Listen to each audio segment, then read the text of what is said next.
കർത്താവായ യേശു ക്രിസ്തുവിന്റെ അതിപരിശുദ്ധ നാമം വാഴ്ത്തപ്പെടുമാറാകട്ടെ. അനുഗ്രഹീതമായ നല്ല ദിവസത്തിനായിട്ട് ഞാൻ ദൈവത്തെ സ്തുതിക്കുന്നു. തുറന്നോസിന്റെ പാഠശാല എന്ന ഈ ബൈബിൾ ക്ലാസിന്റെ 133 സെഷനിലേക്ക് നമ്മൾ കടന്നു വന്നിരിക്കുകയാണ്. റോമാലേഖന പഠനത്തിലാണ് നാം ആയിരിക്കുന്നത്. കഴിഞ്ഞ ആഴ്ചയിൽ റോമാലേഖനത്തിന്റെ 7-ാം അധ്യായം 1 മുതൽ 6 വരെയുള്ള വാക്യങ്ങൾ നമ്മൾ വായിച്ച് തുടങ്ങി വെച്ചു. ഇന്ന് കഴിയുമെങ്കിൽ ഈ അധ്യായം പഠിച്ചു തീർക്കണം എന്ന് ഞാൻ കർത്താവിൽ ആഗ്രഹിക്കുകയാണ്. റോമാലേഖനം 8-ാം അധ്യായത്തിലേക്ക് അതിനുശേഷം നമ്മൾ കടക്കും. ആ 8-ാം അധ്യായം വളരെ കാര്യങ്ങൾ നമുക്ക് പഠിക്കേണ്ടതായിട്ടുള്ള ഒരു അധ്യായമാണ്. അപ്പോൾ അത് മനസ്സിലാകണമെന്നുണ്ടെങ്കിൽ റോമാലേഖനം 7-ാം അധ്യായം ക്ലിയർ ആയിട്ട് നമുക്ക് മനസ്സിലാകുകയും അതിൽ നമ്മൾ ഫുള്ളി സിങ്ക് ആകുകയും ചെയ്യണം. എന്നാലേ നമുക്ക് 8-ാം അധ്യായത്തിൽ പറയുന്ന കാര്യങ്ങൾ മനസ്സിലാക്കുവാനായിട്ട് കഴിയത്തുള്ളൂ. തുടർമാനമായിട്ട് ഞാനൊന്നും തന്നെ മുഖവരയായിട്ട് പറയുന്നില്ല. ഇന്ന് പല കാര്യങ്ങൾ പഠനത്തോടുള്ള ബന്ധത്തിൽ നമുക്ക് ചിന്തിക്കേണ്ടതായിട്ടുണ്ട്. അവിടെയൊക്കെ അല്പം സമയം എടുക്കാൻ ചാൻസ് ഉണ്ട്. അതുകൊണ്ട് ഞാൻ മുഖവരയായിട്ട് ഒന്നും പറഞ്ഞു നിൽക്കുന്നില്ല, നേരിട്ട് വിഷയത്തിലേക്ക് വരികയാണ്. 7-ാമത്തെ അധ്യായം 1 മുതൽ 6 വരെയുള്ള വാക്യങ്ങളാണ് നമ്മൾ കഴിഞ്ഞ ആഴ്ചയിൽ ചിന്തിച്ചത്. എന്നാൽ കഴിഞ്ഞ ആഴ്ചയിൽ നമ്മൾ അത് ചിന്തിച്ചപ്പോൾ അതിന്റെ തീം എന്ന് പറയുന്നത് a believer is free from the law. അതായത് ഒരു വിശ്വാസി, രക്ഷിക്കപ്പെട്ട ഒരു ദൈവ പൈതൽ അല്ലെങ്കിൽ ദൈവജനം ന്യായപ്രമാണത്തിൽ നിന്നും ഒഴിവുള്ളവരായിരിക്കുന്നു എന്ന് നമ്മൾ പഠിക്കുവാനായിട്ടിടയായി.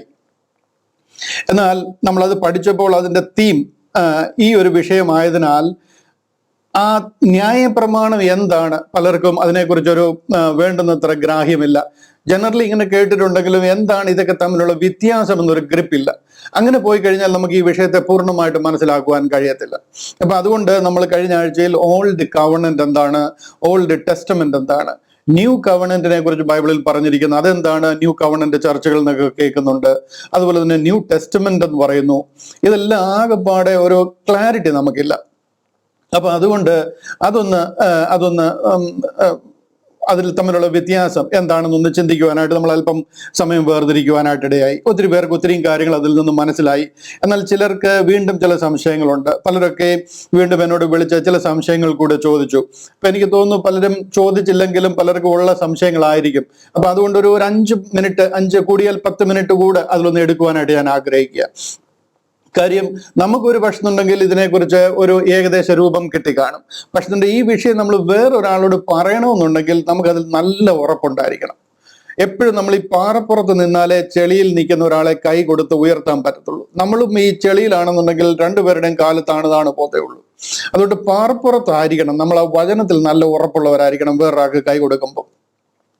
വേറൊരാളെ ഇത് പഠിപ്പിക്കാനായിട്ട് നമ്മൾ പറഞ്ഞു കൊടുക്കാനായിട്ട് ശ്രമിക്കുമ്പോൾ ഇതിനെക്കുറിച്ച് നമ്മൾ വ്യക്തമായിട്ട് അറിഞ്ഞിരിക്കേണ്ടതുകൊണ്ട് ഞാനൊരു 5 മിനിറ്റ് കൂടെ അതിലെടുക്കുകയാണ്, 5-10 മിനിറ്റ് കൂടെ എടുക്കുകയാണ്. അതൊന്ന് മനസ്സിലായിട്ട് ന്യായപ്രമാണം അത് നമുക്ക് ബാധകമല്ലെന്നും ന്യായപ്രമാണത്തിൽ നമ്മൾ ഒഴിവുള്ളവരായിരിക്കുന്നു എന്നുള്ള വിഷയം നമ്മൾ പഠിക്കാനായിട്ട് പോവുക. അതിന് പ്രാരംഭമായിട്ട് ഈ വിഷയം ഒന്നുകൂടെ ഒന്ന് റീക്യാപ്പ് ചെയ്തിട്ട് ഒന്ന് സമ്മറൈസ് ചെയ്തിട്ട് ഞാൻ ഇതിലേക്ക് വരാം.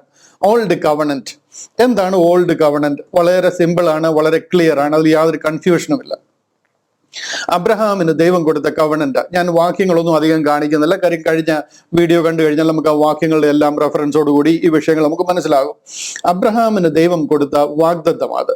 ആ വാഗ്ദത്തം അബ്രഹാമിൽ നിന്നില്ല, അബ്രഹാമിന് ശേഷം തലമുറകളായിട്ട് ദൈവം അത് കൈമാറി വരിക. അബ്രഹാമിനും ഇസഹാക്കിനും യാക്കോബിനും അതിനുശേഷം പിതാക്കന്മാർക്ക് പലർക്കും, അതായത് മോശയ്ക്കും ദാവീദിനും ഒക്കെ അത് കൈമാറി വരികയും അവരുമായിട്ടൊക്കെ അത് ഉറപ്പിക്കുകയും ചെയ്യുക.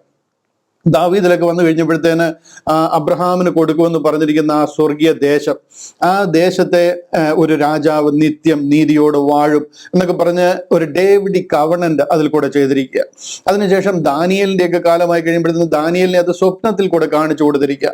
അന്ന് വരെ ഉണ്ടായിരുന്ന ഒരു ഭരണം, അതായത് ഈ ബാബിലോണി രാജാവ്, അതിനുശേഷം വന്ന മെദോ പേർഷ്യൻ രാജാക്കന്മാര്, റോമൻ രാജാവ്, ഗ്രീക്ക്, ദെൻ റോം, അത് കഴിഞ്ഞിട്ട് ഇപ്പോഴത്തെ ജനാധിപത്യ ഭരണം. അതാണ് ഈ സ്വർണവും വെള്ളിയും താമ്രവും കളിമണ്ണും ഇരുമ്പും ഒക്കെ കൊണ്ടുള്ള ഭരണമൊക്കെയുള്ള ഒരു വലിയ ബിംബത്തിനെ കാണിക്കുന്നു.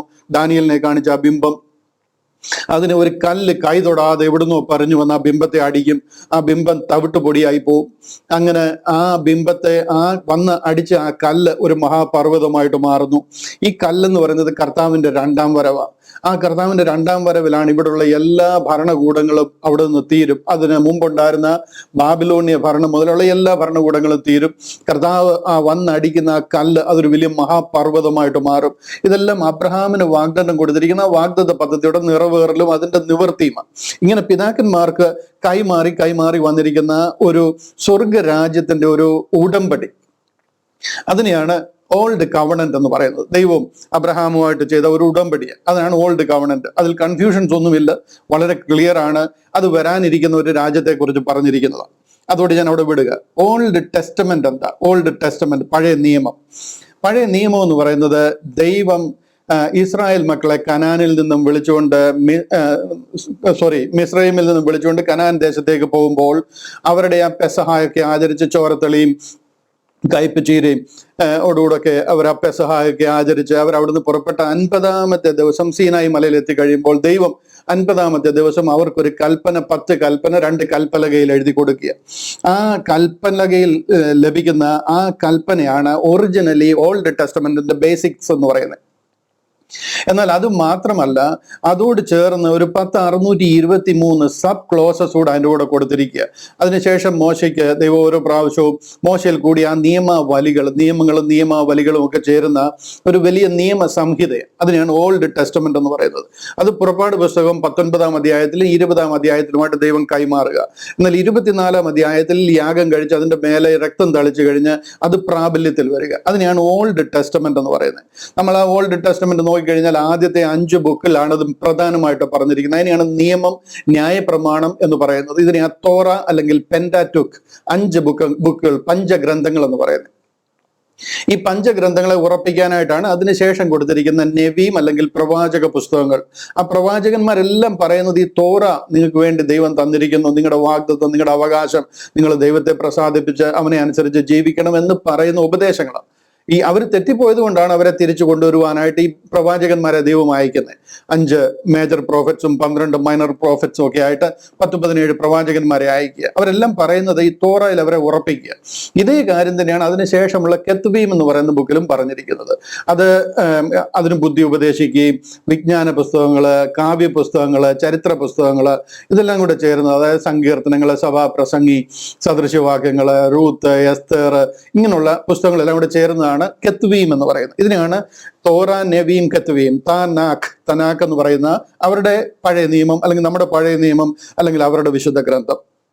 ഇതാണ് ഓൾഡ് ടെസ്റ്റമെന്റ് എന്ന് പറയുന്നത്. നമ്മുടെ ബൈബിളിലെ ഉൽപ്പത്തി മുതൽ മലാക്കി വരെയുള്ള ഭാഗങ്ങൾ അതാ പറഞ്ഞിരിക്കുന്നത്.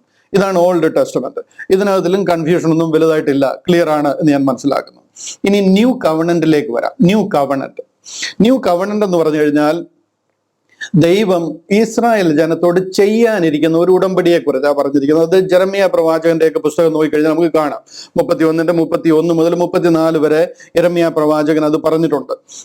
അത് എന്ന് നടക്കുമെന്ന് ചോദിച്ചു കഴിഞ്ഞാൽ കർത്താവിന്റെ രണ്ടാം വരവ്, അതായത് ഈ ലോകത്തെ വാഴുവാനായിട്ട് രാജാതി രാജാവായിട്ട് കർത്താവ് രണ്ടാമത് വരും. ആ വരവിന് ശേഷം 1000 ആണ്ട് ഈ ലോകത്തിൽ വാഴും. ആ കാലഘട്ടത്തിൽ ഈ ലോകത്തിൽ നടക്കാൻ പോകുന്ന ഒരു വ്യവസ്ഥയാണ്. അത് ബുക്കിൽ എഴുതി കൊടുക്കുകയല്ല, ദൈവം അവരുടെ ഹൃദയങ്ങളിൽ അത് എഴുതും. യെരമ്യാ പ്രവാചകന്റെ പുസ്തകം ഞാനൊന്ന് പെട്ടെന്ന് വായിച്ച് നിങ്ങളുടെ മെമ്മറി ഒന്ന് റിഫ്രഷ് ചെയ്തുകൊണ്ട് അതിലേക്ക് വരാം. യെരമ്യാ പ്രവചനം 31-ാമത്തെ അധ്യായം, അതിന്റെ 31 മുതലുള്ള വാക്യങ്ങൾ, 31 മുതൽ 34 വരെയുള്ള വാക്യങ്ങൾ വായിക്കാം. ഇതാ ഇവിടെ ഇങ്ങനെയാ പറയുന്നത്: ഞാൻ ഇസ്രായേൽ ഗ്രഹത്തോടും യഹൂദ ഗ്രഹത്തോടും പുതിയൊരു നിയമം ചെയ്യുന്ന കാലം വരും എന്ന യഹോവയുടെ അരുളപ്പാട്. ഇത് വളരെ സ്പെസിഫിക് ആയിട്ട് അവരോട് ചെയ്യുന്ന കാര്യം പറയുക. ഇന്ന് ഒത്തിരി പേര് പറഞ്ഞിട്ടുണ്ട്, ഇത് വന്നു, ഇത് നമ്മളോട് ചെയ്തു, ഇതാണ് നമ്മുടെ ഇരിക്കുന്ന പുതിയ നിയമമെന്ന്. അത് ശരിക്കും അറിവില്ലായ്മയുടെ എന്താ പറയുന്നത്, അതിന്റെ ഹൈറ്റ് ആണെന്ന് വേണമെങ്കിൽ പറയാം. നമ്മളോട് ചെയ്യുന്ന കാര്യമേ അല്ല പറഞ്ഞിരിക്കുന്നത്, ആ ഒരു നിയമവും അല്ലത്. ഇവിടെ പറഞ്ഞിട്ടുണ്ടല്ലോ, ഞാൻ ഇസ്രായേൽ ഗ്രഹത്തോടും, ദൈവത്തിന് തെറ്റ് പറ്റിയതൊന്നുമല്ല, ദൈവത്തിന് ഒരു തെറ്റും പറ്റത്തില്ല. ഞാൻ ഇസ്രായേൽ ഗ്രഹത്തോടും യഹൂദ ഗ്രഹത്തോടും പുതിയൊരു നിയമം ചെയ്യുന്ന കാലം വരും. അവരോട് ചെയ്യുന്ന കാര്യമാണ് പറഞ്ഞത്. ഇത് ഇസ്രായേൽ ഗ്രഹവും യഹൂദ ഗ്രഹവുമായിട്ട് അവർ രണ്ടായിട്ട് പിരിഞ്ഞിരിക്കുക. 10 ഗോത്രവും 2 ഗോത്രവുമായിട്ട്, the house of Judah and the house of Israel. അവരോട് ഞാനൊരു പുതിയ നിയമം ചെയ്യുന്ന കാലം വരും എന്ന് പറയുക. പറയാൻ കാര്യം എന്താണെന്ന് ചോദിച്ചു കഴിഞ്ഞാൽ, ഞാൻ അവരുടെ പിതാക്കന്മാരെ കൈക്ക് പിടിച്ച് മിസ്രൈം ദേശത്ത് നിന്ന് കൊണ്ടുവന്ന നാളിൽ, ഇതാ ഞാൻ മുമ്പേ പറഞ്ഞ പഴയ നിയമം ചെയ്ത കാര്യം പറയുക. ഞാൻ അവരോട് ചെയ്ത നിയമം പോലെ അല്ല. ഞാൻ അവർക്ക് ഭർത്താവായിരുന്നിട്ടും അവർ എൻ്റെ നിയമം ലംഘിച്ചു കളഞ്ഞു എന്ന് യഹോവയുടെ അരുളപ്പാട്. അവർ കനാനിൽ കയറിയപ്പോൾ മുതലേ നിയമം മുഴുവൻ ലംഘിച്ചു കളഞ്ഞു. മോശ പറഞ്ഞതിന് വിപരീതമായിട്ട് പോകാൻ തുടങ്ങി. അങ്ങനെ ദൈവം അവരോട് കോപിക്കുകയും ദൈവം അവരെ ഓടിക്കുകയും പ്രവാസത്തിലേക്ക് അയക്കുകയൊക്കെ ചെയ്യുന്നത് അതുകൊണ്ട്. ഇനി അങ്ങനെ ഉണ്ടാകരുത്. എന്നാൽ ഈ കാലം കഴിഞ്ഞ ശേഷം ഒരു സർട്ടൺ ടൈം പീരീഡ് ഞാൻ കാണിക്കുന്നത്, ഈ കാലം, ആ കാലം കഴിഞ്ഞ ശേഷം, ഇതാ ഞാൻ പറഞ്ഞത്, ഈ കാലമെല്ലാം കഴിയുന്ന ഒരു സമയം വരും. കർത്താവ് രാജാവായിട്ട് വരും.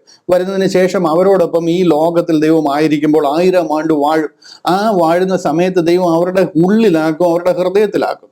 എന്നാൽ ഈ കാലം കഴിഞ്ഞ ശേഷം ഞാൻ ഇസ്രായേൽ ഗ്രഹത്തോട് ചെയ്യുവാനിരിക്കുന്ന നിയമം, ആരോടാ? ഇസ്രായേലിനോട് ചെയ്യാനിരിക്കുന്ന നിയമം. ഇത് ക്രിസ്ത്യാനികളോട് ചെയ്ത നിയമമേ അല്ല. ഇന്ന് ക്രിസ്ത്യാനി എന്ന് പറയുന്നത് 99.9% ജാതികളാണ്. അവരോട് ചെയ്യുന്ന ഒരു കാര്യമേ അല്ല കർത്താവ് പറഞ്ഞു. ഞാൻ ഇസ്രായേൽ ഗ്രഹത്തോട് ചെയ്യുവാനിരിക്കുന്ന നിയമം അതിങ്ങനെയാകുന്നു. ഞാൻ എൻ്റെ ന്യായപ്രമാണം അവരുടെ ഉള്ളിലാക്കി അവരുടെ ഹൃദയങ്ങളിൽ എഴുതും. അത് പിന്നെ ബുക്കിലൊന്നുമല്ല, അവരുടെ ഹൃദയത്തിൽ എഴുതും. ഞാൻ അവർക്ക് ദൈവമായും അവർ എനിക്ക് ജനമായും ഇരിക്കും എന്ന യഹോവയുടെ അരുളപ്പാട്. ഇവിടെ ദൈവത്തെ അറിയാത്തതും ദൈവത്തെ വിശ്വസിക്കാത്തതുമായ ഒരു മനുഷ്യൻ പോലും ആ വാഴ്ചയിൽ ഇല്ല. കാര്യം അതിനു മുമ്പ് എല്ലാവരും വെട്ടി തീയിലിട്ട് ചുട്ടുകളയും. ആ വിശുദ്ധന്മാരായിട്ടുള്ളവർ മാത്രമായി 1000 ആണ്ടിൽ ഇസ്രായേലിൽ നിന്നും തിരഞ്ഞെടുക്കപ്പെട്ട ജനം അതിൽ വാഴുന്നത്. അവരുടെ വാഗ്ദത്ത പദ്ധതിയാണ്. അവർ എനിക്ക് ജനമായിരിക്കും, അവരുടെ ഹൃദയങ്ങളിൽ ഞാൻ ഇത് എഴുതും, ഞാൻ പരിശുദ്ധാത്മാവിനെ അവരുടെ ഉള്ളിൽ അയക്കും. അങ്ങനെ അവര് ഈ ഇതിൽ പ്രകാരം നടക്കും. അത് ജെറമ്യ മാത്രമല്ല, എസെക്കിയേലും ഒക്കെ നോക്കിക്കഴിഞ്ഞാൽ കാണാം. എസെക്കിയേലിന്റെ ഒരു റെഫറൻസ് ഇവിടെ പെട്ടെന്ന് കാണിച്ചോട്ടെ. 36-ാമത്തെ അധ്യായം, എസെക്കിയേൽ പ്രവചനം 36-ാമത്തെ അധ്യായം 26 മുതൽ ഉള്ള വാക്യങ്ങളോടൊന്ന് കാണിച്ചോട്ടെ. ഇവിടെ പറയാണ്, അതേ സെയിം കാര്യമാണ് ഇവരെല്ലാം പറയുന്നത്. എസെക്കിയേൽ പറയുന്നുണ്ടോ, ഞാൻ നിങ്ങൾക്ക് പുതിയൊരു ഹൃദയം തരും. അന്നത്തെ കാര്യമാണ് പറയുന്നത്. നിങ്ങളുടെ ഇപ്പോഴുള്ള ഈ കല്ല് പോലുള്ള ഹൃദയമല്ല. യേശു ക്രിസ്തു ആരാന്ന് പോലും അവർക്ക് അറിയത്തില്ല. അവർക്ക് ഇന്നുള്ള ഒരു ഹൃദയമല്ല അവർക്ക് കൊടുക്കുന്നത്. പുതിയൊരു ആത്മാവിനെ ഞാൻ നിങ്ങളുടെ ഉള്ളിലാക്കും. അതായത് പരിശുദ്ധ ആത്മാവിനെ ഞാൻ നിങ്ങളുടെ ഉള്ളിലാക്കും. കാര്യം കല്ലായുള്ള ഹൃദയം ഞാൻ നിങ്ങളുടെ ജഡത്തിൽ നിന്ന് നീക്കി മാംസമായുള്ള ഹൃദയം ഞാൻ നിങ്ങൾക്ക് തരും. കാര്യങ്ങളെ ഉൾക്കൊള്ളാനും ദൈവത്തെ സ്നേഹിക്കുകയും ദൈവവചന പ്രകാരം നടക്കുകയും ചെയ്യുന്ന ഒരു ഹൃദയം ഞാൻ നിങ്ങൾക്ക് തരും. ഞാൻ എൻ്റെ ആത്മാവിനെ നിങ്ങളുടെ ഉള്ളിലാക്കി നിങ്ങളെ എൻ്റെ ചട്ടങ്ങളിൽ നടക്കുമാറാക്കും. നിങ്ങൾ നടന്നില്ലെങ്കിലും നിങ്ങളെ ഞാൻ അതിൽ നടക്കുമാറാക്കും. കാര്യം ആത്മാവിനെ അതിനാണ് നിങ്ങളുടെ ഉള്ളിൽ തന്നിരിക്കുന്നത്. അങ്ങനെ നിങ്ങളെ ഞാൻ അതിന് പ്രകാരം നടത്തും. നിങ്ങൾ എൻ്റെ വിധികളെ പ്രമാണിച്ച് അനുഷ്ഠിക്കും. ഇതെല്ലാം ഫുൾ സ്റ്റോപ്പാണ്. ദൈവം അങ്ങനെ ചെയ്യുമെന്ന് പറയുക. ഞാൻ നിങ്ങളുടെ പിതാക്കന്മാർക്ക് കൊടുത്ത ദേശത്ത് നിങ്ങളെ പാർക്കും. കണ്ടോ, നിങ്ങളുടെ പിതാക്കന്മാരോട് വാഗ്ദത്തം ചെയ്ത ആ ദേശം നിങ്ങൾക്ക് തരും, നിങ്ങൾ അവിടെ പാർക്കും. നിങ്ങൾ എനിക്ക് ജനമായി, ഞാൻ നിങ്ങൾക്ക് ദൈവമായിരിക്കും. ഇതൊക്കെ ഡെഫിനറ്റ് കാര്യങ്ങളായി പറയുന്നു. ഇതെല്ലാം നടക്കുമെന്ന് പറയുക. ഇതാണ് എന്താ പറയുന്നത്, ന്യൂ കവണന്റ് എന്ന് പറയുന്നത്. ഇതെന്ന് നടക്കുമെന്ന് ചോദിച്ചു കഴിഞ്ഞാൽ 2ാം വരവിന് ശേഷം, കർത്താവ് രാജാവായിട്ട് ഈ ലോകത്തിൽ വന്നതിന് ശേഷം 1000 ആണ്ടിലേക്ക് കടക്കുമ്പോൾ അവരുമായിട്ട് ദൈവം ചെയ്യാനിരിക്കുന്ന ഒരു ഉടമ്പടിയാണ്. ഇത് വൈറ്റ് ത്രോൺ ജഡ്ജ്മെന്റ് വരെ ഇത് ഉണ്ടായിരിക്കും. വൈറ്റ് ത്രോൺ ജഡ്ജ്മെന്റ് വരെ, വെള്ളസിംഹാസനത്തിലെ ന്യായവിധി. അതിനുശേഷം പുത്തനാം യെരൂശലേം സ്വർഗത്തിൽ നിന്നും ഭൂമിയിലേക്ക് ഇറങ്ങി വരും. ആ മണവാട്ടിയെ പോലെ അലങ്കരിച്ച ആ സ്വർഗീയ ഭവനം അത് ഭൂമിയിലേക്ക്, അന്ന് ഒരു പുതിയ ഭൂമിയും പുതിയ ആകാശവും ഇവിടെ കാണുന്നത്. ഈ ഭൂമിയും ഈ ആകാശവും ഒന്നും അന്ന് കാണത്തില്ല. ഈ 1000 ആണ്ട് വാഴ്ച കഴിയുമ്പോഴത്തേന് ഇതെല്ലാം പോകും. വെളിപ്പാട് പുസ്തകത്തിൽ ഇതെല്ലാം പറഞ്ഞിട്ടുണ്ട്. വെളിപ്പാട് പുസ്തകത്തിന്റെ 1-2 വാക്യങ്ങൾ കണ്ടോ? ഇവിടെ പറയുന്നുണ്ടല്ലോ, വെളിപ്പാട് പുസ്തകത്തിന്റെ 1-2 വാക്യം. അവിടെ 21-ാമത്തെ അധ്യായം അതിന്റെ 1-2 അവിടെ പറയാം, ഞാൻ പുതിയ ആകാശവും പുതിയ ഭൂമിയും കണ്ടു. ഈ ആകാശവും ഈ ഭൂമിയും ഒന്നും ഇവിടെ കാണത്തില്ലെന്ന്. 1-ാമത്തെ ആകാശവും 1-ാമത്തെ ഭൂമി ഒഴിഞ്ഞു പോയി, സമുദ്രവും ഇനിയില്ല. ഇത് മുഴുവനും പോകും. ഇന്ന് നിങ്ങൾ ഈ കാണുന്ന സംഗതികൾ ഒന്നും കാണത്തില്ല, മുഴുവനും പോകും. ഇതെല്ലാം തീർന്നു പോകും. ഞാൻ പുതിയൊരു and I have seen a new heaven and A new earth, ഒരു പുതിയ സൃഷ്ടി നടക്കുക. ഇന്ന് ഈ കാണുന്നതെല്ലാം പോകും, ഇതൊന്നും കാണത്തില്ല. വൈറ്റ് ത്രോൺ ജഡ്ജ്മെന്റിന് ശേഷം നടക്കുന്ന കാര്യം. വെള്ളസിംഹാസനത്തിലെ ന്യായവിധി കഴിഞ്ഞ് അന്ന് പറയാണ്, പുതിയ യെരൂശലേം എന്ന വിശുദ്ധ നഗരം ഭർത്താവിനായി അലങ്കരിച്ചിട്ടുള്ള മണവാട്ടിയെ പോലെ ഒരുങ്ങി സ്വർഗത്തിൽ നിന്ന് ദൈവസന്നിധിയിൽ തന്നെ ഇറങ്ങുന്നത് ഞാൻ കണ്ടു. സ്വർഗത്തിൽ നിന്ന് മണവാട്ടിയെ പോലെ അലങ്കരിച്ച ഒരു സ്വർഗീയ ഭവനം. ഈ ഭവനം എന്ന് പറയുന്നത് നമ്മുടെ മാതിരി ഒരു ചെറിയ വീടല്ല. ഇവിടുന്ന് ഏകദേശം കന്യാകുമാരി ഏകദേശം അങ്ങ് ഡൽഹി വരെ നീളം അതിനുണ്ട്. 2400 കിലോമീറ്റർ. അത്രയുമല്ല, അതിൽ കുറെ കൂടെ കുറയും. അതുപോലെ നീളവും അതുപോലെ വീതിയും അതുപോലെ ഉയരവുമുള്ള ഒരു സമചതുരത്തിലുള്ള ഹോളി ഓഫ് ഹോളീസ് മാതിരി അതിപരിശുദ്ധ സ്ഥലം മാതിരി ഇരിക്കുന്ന ഒരു വലിയ ഭവനമാണ്. ഇതാ കർത്താവ് പറഞ്ഞ എൻ്റെ ഭവനത്തിൽ അനേക വാസസ്ഥലങ്ങളുണ്ട്, ഇല്ലെങ്കിൽ ഞാൻ നിങ്ങളോട് പറയുമായിരുന്നു. ഈ ഭവനം സ്വർഗത്തിൽ നിന്നും ഇറങ്ങി വരിക, ഇതിൽ അവർ നിത്യം വസിക്കും. അതിൽ 12 മതിലും 12 ഗോപുരവും 12 സിറ്റികളും. ഈ 12ന്റെ കണക്കാ, കാര്യം അത് 12 ഗോത്രവും 12 ഗോത്ര പിതാക്കന്മാരുമാണ്. ഈ 12 ഗോത്രത്തിലും 12 ശിഷ്യന്മാര് അവര് കർത്താവിനോടൊപ്പം അവർക്ക് അവരുടെ പേരിൽ 12 ഗോപുരങ്ങളാണ്. യോഹന്നാൻ സ്നാപകനൊക്കെ പത്മോസിൽ നിന്ന് ഇത് കാണുമ്പോൾ യോഹന്നാന്റെ പേരിൽ ആകാശം മുട്ട ഒരു പേരെഴുതിയേക്കുന്ന ഒരു വലിയ ഗോപുരം 12 ശിഷ്യന്മാരുടെയും പേരിൽ. അതുപോലത്തെ ഒരു അനുഗ്രഹിക്കപ്പെട്ട പദ്ധതിയാണ് ഇതാണ് അവരുടെ പദ്ധതി എന്ന് പറയുന്നത്. ഇതിന്റെ 9-10 വാക്യങ്ങളോട് കണ്ടോ, 9ന്റെ ലാസ്റ്റ് ഭാഗം കണ്ടോ, അവിടെ പറയാണ് കുഞ്ഞാടിന്റെ കാന്തയായ മണവാട്ടിയെ കാണിച്ചു തരാം. കണ്ടോ, കർത്താവായ യേശു ക്രിസ്തുവിന്റെ കാന്ത, ആ കാന്തയാണ് അവര്. ആ മണവാട്ടിയെ കാണിച്ചു തരാം. അതാരാ മണവാട്ടി ഞാൻ കാണിച്ചു തരാം എന്ന് പറയാ. അവൻ എന്നെ ആത്മവിവശതയിൽ ഉയർന്ന ഒരു വൻമലയിൽ കൊണ്ടുപോയി. യെരുശലേം എന്ന വിശുദ്ധ നഗരം സ്വർഗത്തിൽ നിന്ന് കണ്ടോ ഇറങ്ങുന്നത്, സ്വർഗത്തിൽ നിന്ന് ദൈവസന്നിധിയിൽ തന്നെ ദൈവ തേജസ് ഉള്ളതായി ഇറങ്ങുന്നത് ഞാൻ കണ്ടു, എന്നെ കാണിച്ചു തന്നു. ഇതാ അബ്രഹാം ഒക്കെ കാത്തിരുന്ന ഭവനം. അബ്രഹാം ഇതാ എബ്രായ ലേഖനത്തിൽ പറയുന്നത് വാഗ്ദത്തത്തിന്റെ കൂട്ടവകാശികളായ ഇസ്ഹാക്കിനോടും യാക്കോബിനോടും കൂടെ കൂടാരങ്ങളിൽ പാർത്തുകൊണ്ട് ദൈവം ശില്പിയായി നിർമ്മിച്ചതും അടിസ്ഥാനങ്ങളുള്ളതുമായ ഭവനത്തിനായി കാത്തിരുന്നു, നഗരത്തിനായി കാത്തിരുന്നു എന്നൊക്കെ പറയുന്ന ഈ ഭവനത്തിന്റെ കാര്യം അവരെല്ലാവരും കാത്തിരുന്നതാ. കർത്താവ് യേശു ക്രിസ്തു ഇതിലാണ് അവരെ ഉറപ്പിച്ചത്. ഞാൻ പോയി കഴിഞ്ഞാൽ, ഞാൻ പോയി ഭവനം ഒരുക്കിയാൽ ഞാൻ വന്ന് നിങ്ങളെയും എന്നെയും എൻ്റെ അടുക്കൽ ചേർക്കും എന്നൊക്കെ പറയുന്ന ഈ ഭവനത്തിന്റെ കാര്യം. ഇതാണ് ഇവരുടെ ന്യൂ കവണന്റ് എന്ന് പറയുന്നത്. ആ ഒരു കാലഘട്ടത്തിൽ അവർക്ക് ദൈവം കൊടുത്തിരിക്കുന്ന, ജെറമ്യാ പ്രവാചകൻ പറഞ്ഞിരിക്കുന്ന 31 മുതൽ 34 വരെ പറഞ്ഞിരിക്കുന്നു, അനേക പ്രവാചകന്മാരാൽ ഉറപ്പിച്ചിരിക്കുന്നതായിട്ടുള്ള കാര്യം. ഇതാ ന്യൂ കവണന്റ്. ഇത് അവരുടെ ഹൃദയത്തിൽ എഴുതും. അതുകൊണ്ട് അവരെങ്ങോട്ടും ഡീവിയേറ്റ് ചെയ്ത് പോകത്തില്ല. അവർ ദൈവത്തിന്റെ ജനമായിരിക്കും, അവർക്ക് ദൈവമായിരിക്കും. ഇതൊരു ഡൺ ഡീലാണ്. അങ്ങനെ ദൈവം ചെയ്യുമെന്ന് പറഞ്ഞു. ഇനി അടുത്തൊരു കൺഫ്യൂഷൻ ഉണ്ടാകുന്ന ഒരു ഏറിയാണ് ന്യൂ ടെസ്റ്റമെന്റ്. നമുക്കിപ്പം ഓൾഡ് കവണന്റ് അറിയാം, ഓൾഡ് ടെസ്റ്റമെന്റ് അറിയാം, ന്യൂ കവണന്റ് അറിയാം. ഇനി ന്യൂ ടെസ്റ്റമെന്റ് എന്താണെന്ന് പഠിച്ചിട്ട് നമ്മുടെ രക്ഷാപദ്ധതി എന്താണെന്നൂടെ പറയാം. ഇവിടെ ന്യൂ ടെസ്റ്റമെന്റ് എന്ന് പറയുന്നത് കർത്താവായ യേശു ക്രിസ്തു അവരോട് വന്ന് പറയുന്ന ഒരു ഭാഗമുണ്ട്. കർത്താവ് അവരെ പഠിപ്പിക്കുക. കർത്താവിന്റെ 1-ാം വരവിൽ ലോകത്തിൽ വന്നു കഴിഞ്ഞപ്പോൾ കർത്താവിന്റെ ഉപദേശം, അതായത് മാനസാന്തരപ്പെടുക, സ്നാനപ്പെടുക, കാത്തിരുന്ന് വിശുദ്ധിയെ തികയ്ക്കുക, പരിശുദ്ധാത്മാവിന്റെ അഭിഷേകം പ്രാപിക്കുക, അനേക കാര്യങ്ങൾ ദൈവം അവരോട് പറയുക. അതിനുശേഷം കർത്താവ് പോകുമ്പോൾ അവർക്കൊരു ഗ്രേറ്റ് കമ്മീഷൻ കൊടുക്കുക. ലോകത്തെല്ലാം പോയി ഈ സുവിശേഷം അറിയിക്കാനായിട്ട് പുറപ്പെട്ട പിതാവിന്റെയും പുത്രന്റെയും പരിശുദ്ധാത്മാവിന്റെ നാമത്തിൽ സ്നാനം കഴിപ്പിച്ചു. ഞാൻ നിങ്ങളോട് കൽപ്പിച്ചതൊക്കെയും പ്രമാണിപ്പാൻ തക്കവണ്ണം ഉപദേശിച്ചുകൊണ്ട്. ഇതാ പുതിയ നിയമം എന്ന് പറയുന്നത്. കർത്താവ് അവരോട് പ്രമാണിക്കാനായിട്ട് കൽപ്പിച്ചതൊക്കെ അവർ പ്രമാണിക്കണം. അതെല്ലാം ന്യായപ്രമാണത്തിന്റെ ബേസിസിലാണ്. പക്ഷെ അതിനെ കുറെ കൂടെ ഉറപ്പിച്ചിരിക്കുക. അതായത് ഒരുവനെ മൂഢ എന്ന് വിളിച്ചു കഴിഞ്ഞാൽ അവൻ കൊലപാതകത്തിന് തുല്യമോ, അത്രമാത്രം അവനെ സ്നേഹിക്കണം. ദരിദ്രനെ അതുപോലെ കരുതണം, സ്നേഹിക്കണം. ഒരു സ്ത്രീയെ വേണ്ടാത്ത കണ്ണുകൊണ്ട് നോക്കിക്കഴിഞ്ഞാൽ വ്യഭിചാരം ചെയ്തതിന് തുല്യമാണ്. അതുപോലെ ഈ എന്താ പറയുന്നത്, പാവപ്പെട്ടവനെ സഹായിക്കുക. ഒരു ചകിട്ടത്തെ അടിച്ചാൽ മറ്റു ചകിടവും കാണിച്ചു കൊടുക്കുക. നിന്റെ വീട്ടിൽ വിരുന്ന് വിളിച്ചു കഴിഞ്ഞാൽ ഭയങ്കര ധനവാന്മാരെ വിളിക്കാതെ പാവങ്ങളെയും വഴിയിലിരിക്കുന്നവരെയും എളിയവനെ ആദരിക്കുക. ചുരുക്കി പറഞ്ഞു കഴിഞ്ഞാൽ ഈ നിയമങ്ങളെല്ലാം ചേരുന്നത് ഈ മത്തായി, മർക്കോസ്, ലൂക്കോസ്, യോഹന്നാൻ എന്ന് പറയുന്ന 4 സുവിശേഷങ്ങളിലൂടെ കർത്താവ് പറഞ്ഞിരിക്കുന്ന ഈ കാര്യങ്ങളെയാണ് ആ പുതിയ നിയമം എന്ന് പറയുന്നത്.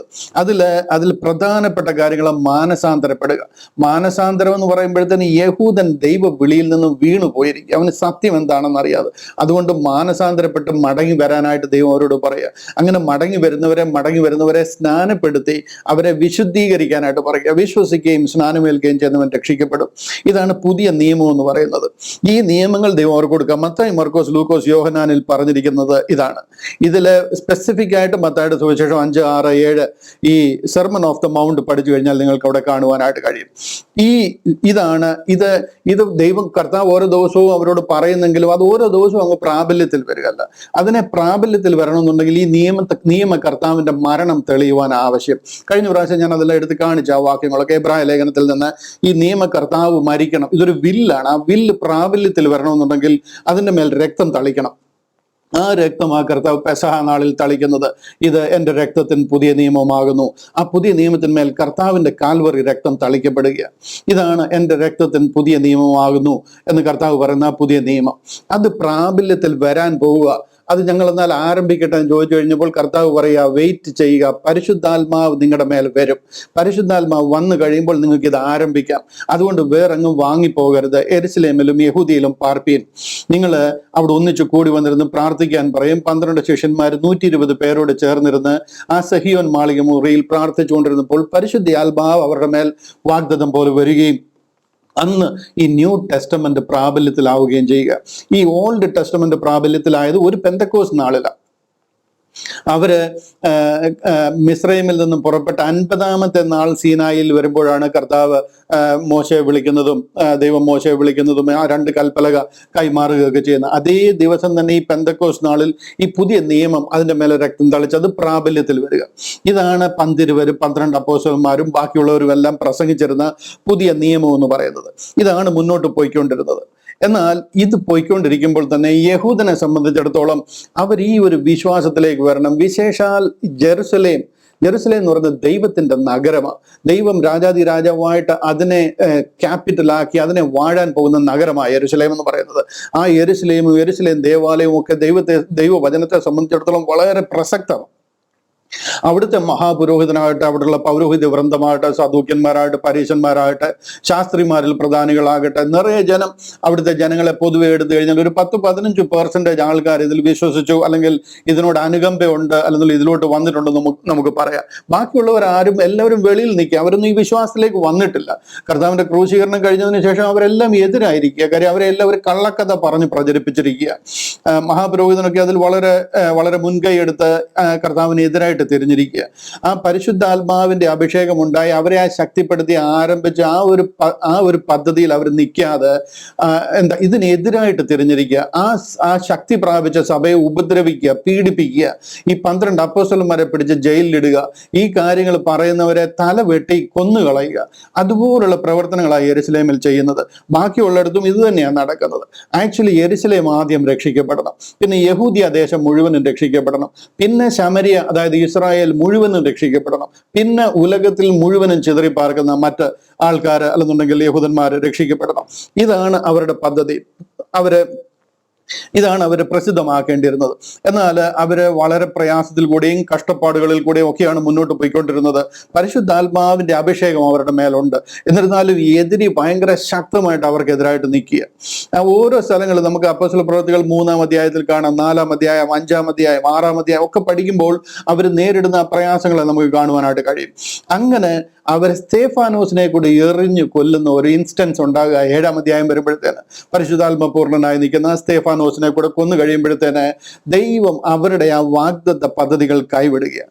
റോമാലേഖനം നമ്മൾ പഠിച്ചുകൊണ്ടിരിക്കുക. ഇതിന്റെ അടുത്തുള്ള ചാപ്റ്ററിലേക്ക് വരുമ്പോഴത്തേനും നമുക്ക് അതിനെ കൂടുതൽ കാണുവാനായിട്ട് കഴിയും.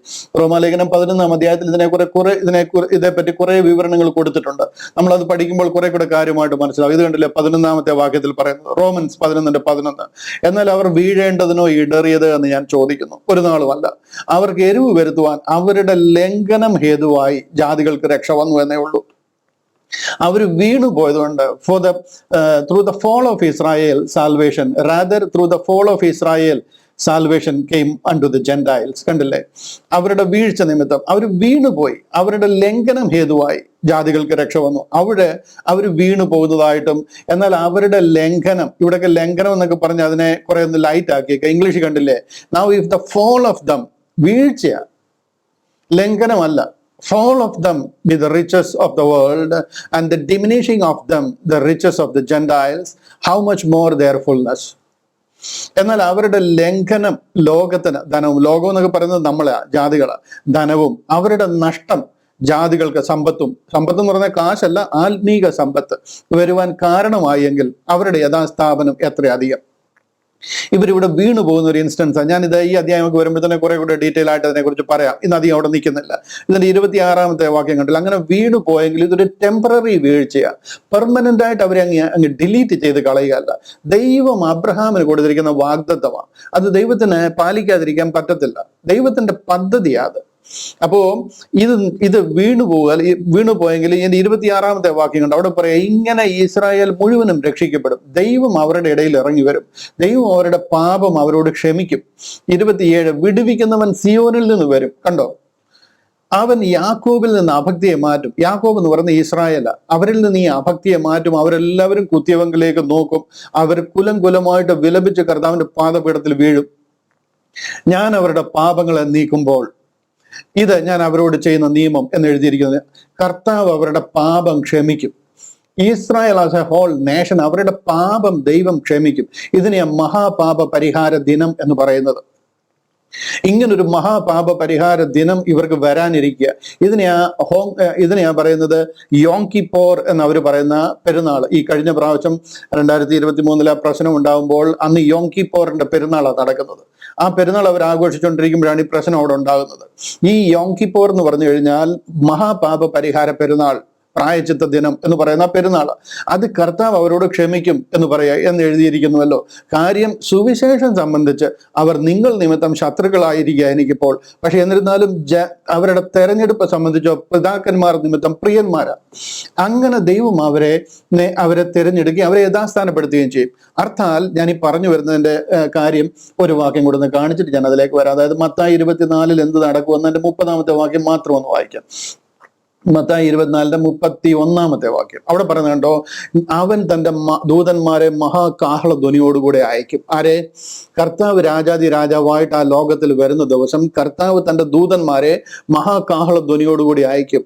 അവർ അവന്റെ വൃതന്മാരെ ആകാശത്തിന്റെ അറുതി മുതൽ അറുതി വരെയും 4 ദിക്കിൽ നിന്നും കൂട്ടിച്ചേർക്കും. ഇവര് ചിതറിപ്പാർക്കുന്ന എല്ലാ ദേശത്തു നിന്നും.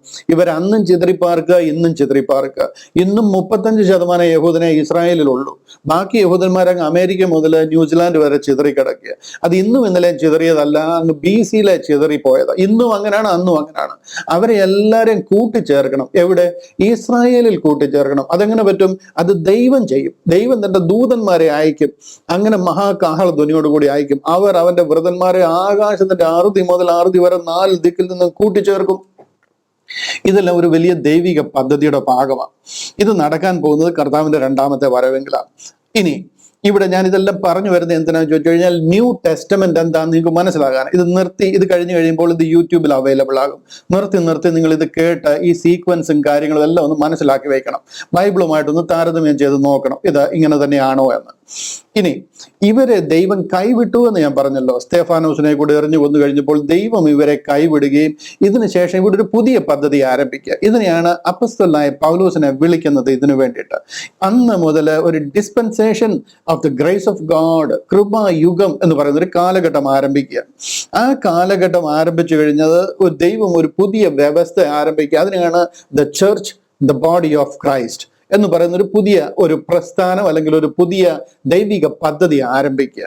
The church, the body of Christ, സഭ, ക്രിസ്തുവിന്റെ ശരീരമാകുന്ന സഭ എന്ന് പറയുന്ന ഒരു ദൈവിക പദ്ധതി ആരംഭിക്കുക. ഇത് എന്നുവരെ ഉണ്ട്? റാപ്ചർ വരെ ഉണ്ട്. അതായത് നമ്മുടെ മുന്നിൽ ഏത് സമയവും നടക്കാവുന്ന ഒരു വലിയ ഈവന്റ് ആ റാപ്ചർ. ഈ സമയത്ത് ഈ പഴയ നിയമമോ പുതിയ നിയമമോ പഴയ ഉടമ്പടിയോ പുതിയ ഉടമ്പടിയോ ഒന്നും ബാധകമല്ല. നമ്മളുമായിട്ട് ഒരു ഉടമ്പടിയും ചെയ്തിട്ടില്ല, ഒരു നിയമവും ചെയ്തിട്ടില്ല.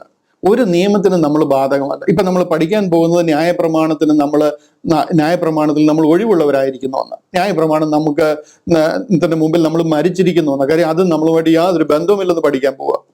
7-ാം അധ്യായത്തിൽ അതാണ് നമ്മൾ പഠിക്കുന്നത്.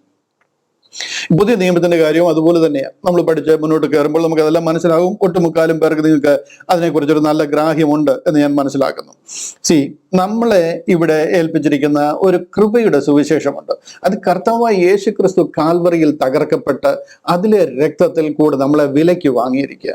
ആ കർത്താവിൽ വിശ്വസിക്കുന്ന നാം അവനോട് ചേരുവാൻ സ്നാനമേറ്റിരിക്കുക. അവന്റെ മരണ അടക്ക പുനരുദ്ധാനത്തോട് ചേരുകയും നമുക്ക് തന്നിരിക്കുന്ന വലിയ വാഗ്ദത്തങ്ങൾ, സ്വർഗീയ വാഴ്ചയും നിത്യം സ്വർഗത്തിൽ ദൈവത്തോടൊപ്പം വാഴുന്ന ഒരു സ്വർഗീയ പദ്ധതിയാണ്. അതിനു വേണ്ടിയിട്ട് റാപ്ചർ ഏത് സമയവും നടക്കും. നമ്മൾ ഇവിടുന്ന് പോയി കഴിഞ്ഞു കഴിഞ്ഞാൽ ഈ പുതിയ നിയമം വീണ്ടും പ്രാബല്യത്തിൽ വരും.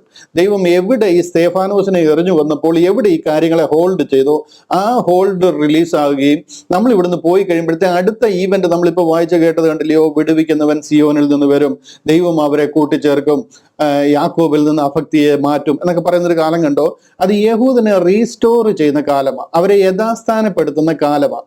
നമ്മൾ ഇവിടുന്ന് പോയി കഴിയുമ്പോൾ ദൈവത്തിന്റെ ആ പ്രൊഫറ്റിക് കലണ്ടറിൽ അടുത്ത ഈവന്റ്, മെയിനായിട്ട് നടക്കേണ്ട അടുത്ത ഈവന്റ് എന്ന് പറയുന്നത് യഹൂദനെ യഥാസ്ഥാനപ്പെടുത്തുക എന്നുള്ളതാണ്. അപ്പൊ നമുക്ക് അവിടെ ചാൻസ് ഉണ്ടോ എന്ന് ചോദിക്കാം. നമുക്ക് അവിടെ ഒരു ചാൻസും ഇല്ല. അവിടെ ഈ മക്കളുടെ അപ്പം അതെടുത്ത് നായ്ക്കുട്ടികൾക്ക് ഇട്ടുകൊടുക്കത്തില്ല എന്ന് പറയുന്ന ഒരു കാലഘട്ടത്തിലേക്ക് അത് പോകുന്നത്. ആരെങ്കിലും റാപ്ചറിൽ കൈവിടപ്പെട്ടു പോയിട്ടുണ്ടെങ്കിൽ നിങ്ങളുടെ ഗതി അധോഗതിയാണ്. അതോടുകൂടി നിങ്ങളുടെ ഓൾമോസ്റ്റ് നിങ്ങളുടെ ഹോപ്പ് തീരും. അതോടുകൂടി നമുക്ക് പിന്നെ രക്ഷിക്കപ്പെടാവുന്ന ഒരു ചിന്ത മനസ്സിൽ വെക്കേണ്ട. അതോടുകൂടി നമ്മുടെ എല്ലാ പദ്ധതിയും തീരും. പിന്നെ നമ്മൾ നിത്യ നരകാഗ്നിയിലേക്ക് പോകുന്നു എന്ന് ചിന്തിച്ചാൽ മതി.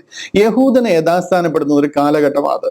അവിടെ ദൈവം ഈ പുതിയ നിയമം, അതായത് ഈ ന്യൂ ടെസ്റ്റമെന്റ്, ഇതെന്റെ രക്തത്തിന് പുതിയ നിയമമാകുന്നു, മാനസാന്തരപ്പെടുക, സ്നാനപ്പെടുക, വിശ്വസിക്കുകയും സ്നാനമേൽക്കുകയും ചെയ്യുന്നവൻ രക്ഷിക്കപ്പെടും, പരിശുദ്ധാത്മാവിഷയം പ്രാപിക്കുക, അന്യഭാഷ പറയുക, പ്രവചനം പറയുക, അതുപോലെ തന്നെ രോഗശാന്തി, വിടുതല്, ഈ പറയുന്ന ഇന്നൊരു പെന്തിക്കോസുകാരും ഇന്നിവരൊക്കെ ചെയ്യുന്ന ഈ സംഗതികൾ മുഴുവനും വരാൻ പോകുക. അത് ഈ കാലഘട്ടമേ അല്ല. വചനത്തെ ഡിവൈഡ് ചെയ്ത് മനസ്സിലാകാത്തതുകൊണ്ടും കാലഘട്ടങ്ങൾ എന്താണെന്ന് വിവേചിച്ച് മനസ്സിലാകാതും വന്നിരിക്കുന്ന തെറ്റാണ് ഇന്ന് നമ്മളതെല്ലാം ചെയ്തുകൊണ്ടിരിക്കുന്നത്. എന്നാൽ അത് വരുന്ന ഒരു കാലമുണ്ട്. നാം റാപ്ചറിൽ ഇവിടുന്ന് ചേർക്കപ്പെട്ടതിന് ശേഷം യഹൂദനെ യഥാസ്ഥാനപ്പെടുത്തുന്ന ഒരു കാലം വരും. കാര്യം ഒറിജിനലി അത് അവർക്ക് കൊടുത്തതാണ്. വീണ്ടും അവരെ യഥാസ്ഥാനപ്പെടുത്തുമ്പോൾ അവരുടെ ഇടയിൽ അത് നടപ്പാകും. അന്ന് മാനസാന്തരം ഉണ്ടാവണം, ജലസ്നാനം തിരിച്ചു വരും, അന്ന് അവര് പരിശുദ്ധ ആത്മാവിഷയം പ്രാപിക്കും. ഈ പറയുന്ന കാര്യങ്ങളെല്ലാം അവിടെ ഉണ്ടാകും. അത് ഈ ഒരു 7 വർഷം അവർ ആ കഠിന ശോധനയിൽ കൂടി കടന്നു പോകും. അന്ന് എതിർ ക്രിസ്തുവിന്റെ ഭരണം ഇവിടെ നടക്കുകയായിരിക്കും. 666 ഓൾറെഡി ബാധകമാകും. ഇവിടെ അത് ഇംപ്ലിമെന്റ് ചെയ്യും. അതുകൊണ്ട് പ്രാർത്ഥിക്കാനൊക്കെ പഠിപ്പിക്കുമ്പോൾ അവരോട് പറയുന്നത്, സ്വർഗസ്നായ ഞങ്ങളുടെ പിതാവേ, നിന്റെ രാജ്യം വരണമേ, എത്രയും പെട്ടെന്ന് നിന്റെ രാജ്യം വരണം, നിന്റെ ഇഷ്ടം സ്വർഗത്തിലെ പോലെ ഭൂമിയിലാകണം. കാര്യം ഞങ്ങൾക്ക് ഇവിടെ നിൽക്കാൻ പറ്റത്തില്ല. യഹൂദനെ ടാർഗറ്റ് ചെയ്തിട്ടുള്ള കാര്യങ്ങൾ അവിടെ നടക്കുന്നത്. കാര്യം അവരെ യഥാസ്ഥാനപ്പെടുത്തുക. മനസ്സിലായോ? അന്നത്തേക്കുള്ള ആഹാരം ഞങ്ങൾക്ക് തരണമേ. അന്ന് ഏലിയാവിനെ പോറ്റിയതുപോലെ, കാക്ക അയച്ച് പോറ്റിയതുപോലെ ദൈവം അവരെ പോഷിപ്പിക്കും. അന്നത്തേക്കുള്ള ആഹാരം, റേഷൻ അതിൽ കൂടുതൽ അവിടെ കിട്ടത്തില്ല. പണ്ട് മന്ന വെറുക്കിയത് മാതിരി അന്നത്തേക്കുള്ള ആഹാരം അവർക്ക് കിട്ടും. ദുഷ്ടങ്കിൽ നിന്ന് ഞങ്ങളെ രക്ഷിച്ചോളണം എന്നൊക്കെ മലയാളത്തിൽ എഴുതിയിരിക്കുന്നെങ്കിലും സാത്താനിൽ നിന്ന് ഞങ്ങളെ രക്ഷിക്കണമെന്നാ. സാത്താന്റെ വാഴ്ച ഇവിടെ നടക്കുക. ആ സമയത്ത് ആ പ്രാർത്ഥനയും അന്ന് നടക്കേണ്ടുന്ന എല്ലാ കാര്യങ്ങളും ഇവരെ ആ സ്വർഗരാജ്യത്തിന് വേണ്ടി ഒരുക്കുക. കാര്യം ആ 7 വർഷം കഴിഞ്ഞു കഴിഞ്ഞാൽ കർത്താവ് രാജാതി രാജാവായിട്ട് വരാൻ പോവുക. അതിനുശേഷം അവർ ആ സ്വർഗരാജ്യത്തിലേക്ക് കടക്കാൻ പോവുക. പിടിച്ചു നിൽക്കണം അവര്. അതിന് ഭയങ്കര ടെംപ്ടേഷൻസും അതുപോലുള്ള പ്രശ്നങ്ങൾ അതിൽ അവർ അകപ്പെട്ടു പോയിട്ടുണ്ടെന്നുണ്ടെങ്കിൽ 666 അടിക്കും.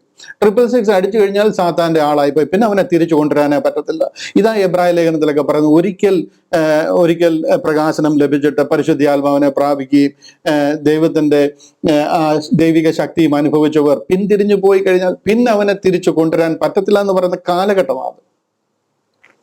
എബ്രായ ലേഖനം മുതൽ പറഞ്ഞിരിക്കുന്ന ആ സമയം മുഴുവനും അന്ത്യകാലത്ത് പത്രോസ് അപ്പോസ്തലൻ പറഞ്ഞിരിക്കുന്നത്, യോഹന്നാൻ അപ്പോസ്തലൻ പറഞ്ഞിരിക്കുന്നതും, യൂദാ അപ്പോസ്തലൻ പറഞ്ഞിരിക്കുന്നതും, എബ്രായ ലേഖനത്തിൽ എല്ലാം ആ കാലഘട്ടത്തിൽ വരാനിരിക്കുന്നതാണ്. നമ്മൾ ഇവിടുന്ന് റാപ്ചറിൽ പോയതിന് ശേഷം ഇതൊന്നും ഗ്രഹിക്കാനോ മനസ്സിലാക്കാനോ ഇന്നത്തെ നമ്മുടെ നേതാക്കന്മാർക്ക് ആത്മീക കാഴ്ചപ്പാടില്ലാതെ പോയിരിക്കുക. സോറി, ഞാൻ അങ്ങനെ പറയുന്നില്ല. That is the truth. അപ്പൊ ഇതാണ് പഴയ നിയമവും പുതിയ നിയമവും. ആ പുതിയ നിയമം ഇനി തിരിച്ചു വരും. ഈ കാലഘട്ടത്തിൽ അതൊന്നും ബാധകമല്ല. അയ്യോ, അപ്പൊ നമ്മൾ പിന്നെ ഏത് നിയമത്തിലാണ് നിൽക്കുന്നത് ചോദിക്കും. നമ്മൾ നിൽക്കുന്ന നിയമം കൂടെ പറയണമെന്നുണ്ടെങ്കിൽ എനിക്കൊരു 10 മിനിറ്റ് കൂടെ വേണം. അത് കഴിഞ്ഞിട്ട് ഞാൻ റോമാലേഖനത്തിലേക്ക് വരാം. അതുകൂടെ ഒന്നൊന്ന് പറഞ്ഞ് എന്തെങ്കിലും തുടങ്ങി വെച്ച സ്ഥിതിക്ക് അതുകൂടെ ഒന്ന് പറഞ്ഞിട്ട് ഞാൻ നമ്മുടെ വിഷയത്തിലേക്ക് വരാം. നാം ഏത് നിയമത്തിലാണ് രക്ഷിക്കപ്പെട്ടത്? ഇവിടെ ഒരു കാര്യം നമ്മൾ മനസ്സിലാക്കും. നാം ഒരു നിയമത്തിലും ബന്ധിതരല്ല. ഒരു നിയമത്തിന്റെ ചട്ടക്കൂട്ടിലല്ല നമ്മളായിരിക്കുന്നത്. ഒരു ഉദാഹരണം പറഞ്ഞ് ഞാനത് മനസ്സിലാക്കാനായിട്ട് ശ്രമിക്കാം. പൗലോസ് അപ്പോസ്തലൻ പറയുക, കൊരിന്ത്യർക്ക് എഴുതിയ ലേഖനം 1 കൊരിന്ത്യർ 3-ാം അധ്യായം അതിന്റെ 10-ാം വാക്യം. 1 കൊരിന്ത്യർ 3-ാം അധ്യായം അതിന്റെ 10-ാം വാക്യം. അവിടെ പറയുകയാണ്, ഈ വാക്യം കണ്ടില്ലേ? ഇവിടെ പറയുകയാണ്, എനിക്ക് ലഭിച്ച ദൈവകൃപയ്ക്ക് ഒത്തവണ്ണം ഞാൻ ജ്ഞാനമുള്ള ഒരു പ്രധാന ശില്പിയായി അടിസ്ഥാനം ഇട്ടിരിക്കുന്നു. മറ്റൊരുത്തൻ മീതെ പണിയുന്നു, താൻ എങ്ങനെ പണിയുന്നു എന്ന് ഓരോരുത്തരും നോക്കിക്കൊള്ളട്ടെ. ഇവിടെ പറയാണ്, എനിക്ക് ലഭിച്ച ദൈവകൃപയ്ക്ക് ഒത്തവണ്ണം ഞാൻ ജ്ഞാനമുള്ള ഒരു പ്രധാന ശില്പിയായി അടിസ്ഥാനമിട്ടിരിക്കുന്നു. പോൾ പറയുകയാണ്, according to the grace of God which is given unto me as a wise master builder I have laid the foundation. Paul ഇവിടെ ഒരു സ്റ്റേറ്റ്മെന്റ് പറയുക. പോൾ പറയുന്നത്, ഞാൻ ഇതിന്റെ മാസ്റ്റർ ബിൽഡറാണ്, അതായത് ഞാൻ ഇതിന്റെ പ്രധാന ശില്പിയാണെന്ന് പറയുക. ഏത് വകുപ്പിലാ പൗലോസ് അപ്പോസ്തലൻ ഈ പ്രധാന ശില്പി എന്ന് തന്നെ വിളിക്കുന്നത്? എന്ത് അടിസ്ഥാനമാണ് അദ്ദേഹം ഇട്ടത്? നമ്മൾ ഈ 3 കൊരിന്ത്യർക്ക് എഴുതിയ 3-ാം അധ്യായം അതിന്റെ 10-ാം വാക്യമായി വായിക്കുന്നത്. അവിടെ പറയാ, എനിക്ക് ലഭിച്ച ദൈവകൃപയ്ക്ക് ഒത്തവണ്ണം ഞാൻ ജ്ഞാനമുള്ള ഒരു പ്രധാന ശില്പി ആയിട്ട് എന്തിന്റെയോ അടിസ്ഥാനം ഇട്ടിരിക്കുക. ശ്രദ്ധിക്കണം. പോൾ എങ്ങനെയാണ് തന്നെ പ്രധാന ശില്പി എന്ന് വിളിക്കുന്നത്? എന്തിന്റെ പ്രധാന ശില്പിയാ എന്ന് എന്ത് അടിസ്ഥാനമാ പോൾ ഇട്ടു എന്ന് ഈ പറയുന്നത്? എന്തിന്റെ അടിസ്ഥാനമാണ്? പോൾ തന്നെ പറഞ്ഞില്ല. ഇതിന്റെ അടുത്ത വാക്യം നോക്കിക്കഴിഞ്ഞാൽ കാണാം, അതിന്റെ അടുത്ത വാക്യം യേശു ക്രിസ്തു എന്ന ഇട്ടിരിക്കുന്ന അടിസ്ഥാനമല്ലാതെ മറ്റൊന്നും ഇടുവാൻ ആർക്കും കഴിയത്തില്ല. ഇത് പോൾ തന്നെ പറഞ്ഞിരിക്കുന്ന സ്റ്റേറ്റ്മെന്റാ. അങ്ങനെയാണെന്നുണ്ടെങ്കിൽ പിന്നെ എന്തിന്റെ അടിസ്ഥാനമാ പോൾ ഇട്ടു എന്ന് ഈ പറയുന്നത്? യേശു ക്രിസ്തു എന്ന ഇട്ടിരിക്കുന്ന അടിസ്ഥാനം വേറൊന്നും ഇടാൻ പറ്റത്തില്ല. പോൾ അത് അടിവരയിട്ട് അംഗീകരിക്കുന്നു. പിന്നെ എന്താണ് പോൾ ഈ പറയുന്ന അടിസ്ഥാനം എന്ന് ചോദിച്ചു കഴിഞ്ഞാൽ, ചെവിയുള്ളവൻ കേൾക്കട്ടെ, അതിനെയാണ് ക്രിസ്ത്യാനിറ്റി എന്ന് പറയേണ്ടിയിരുന്നത്. അതാണ് ആക്ച്വലി ക്രിസ്ത്യാനിറ്റി. ഞാൻ വിശദീകരിക്കാം.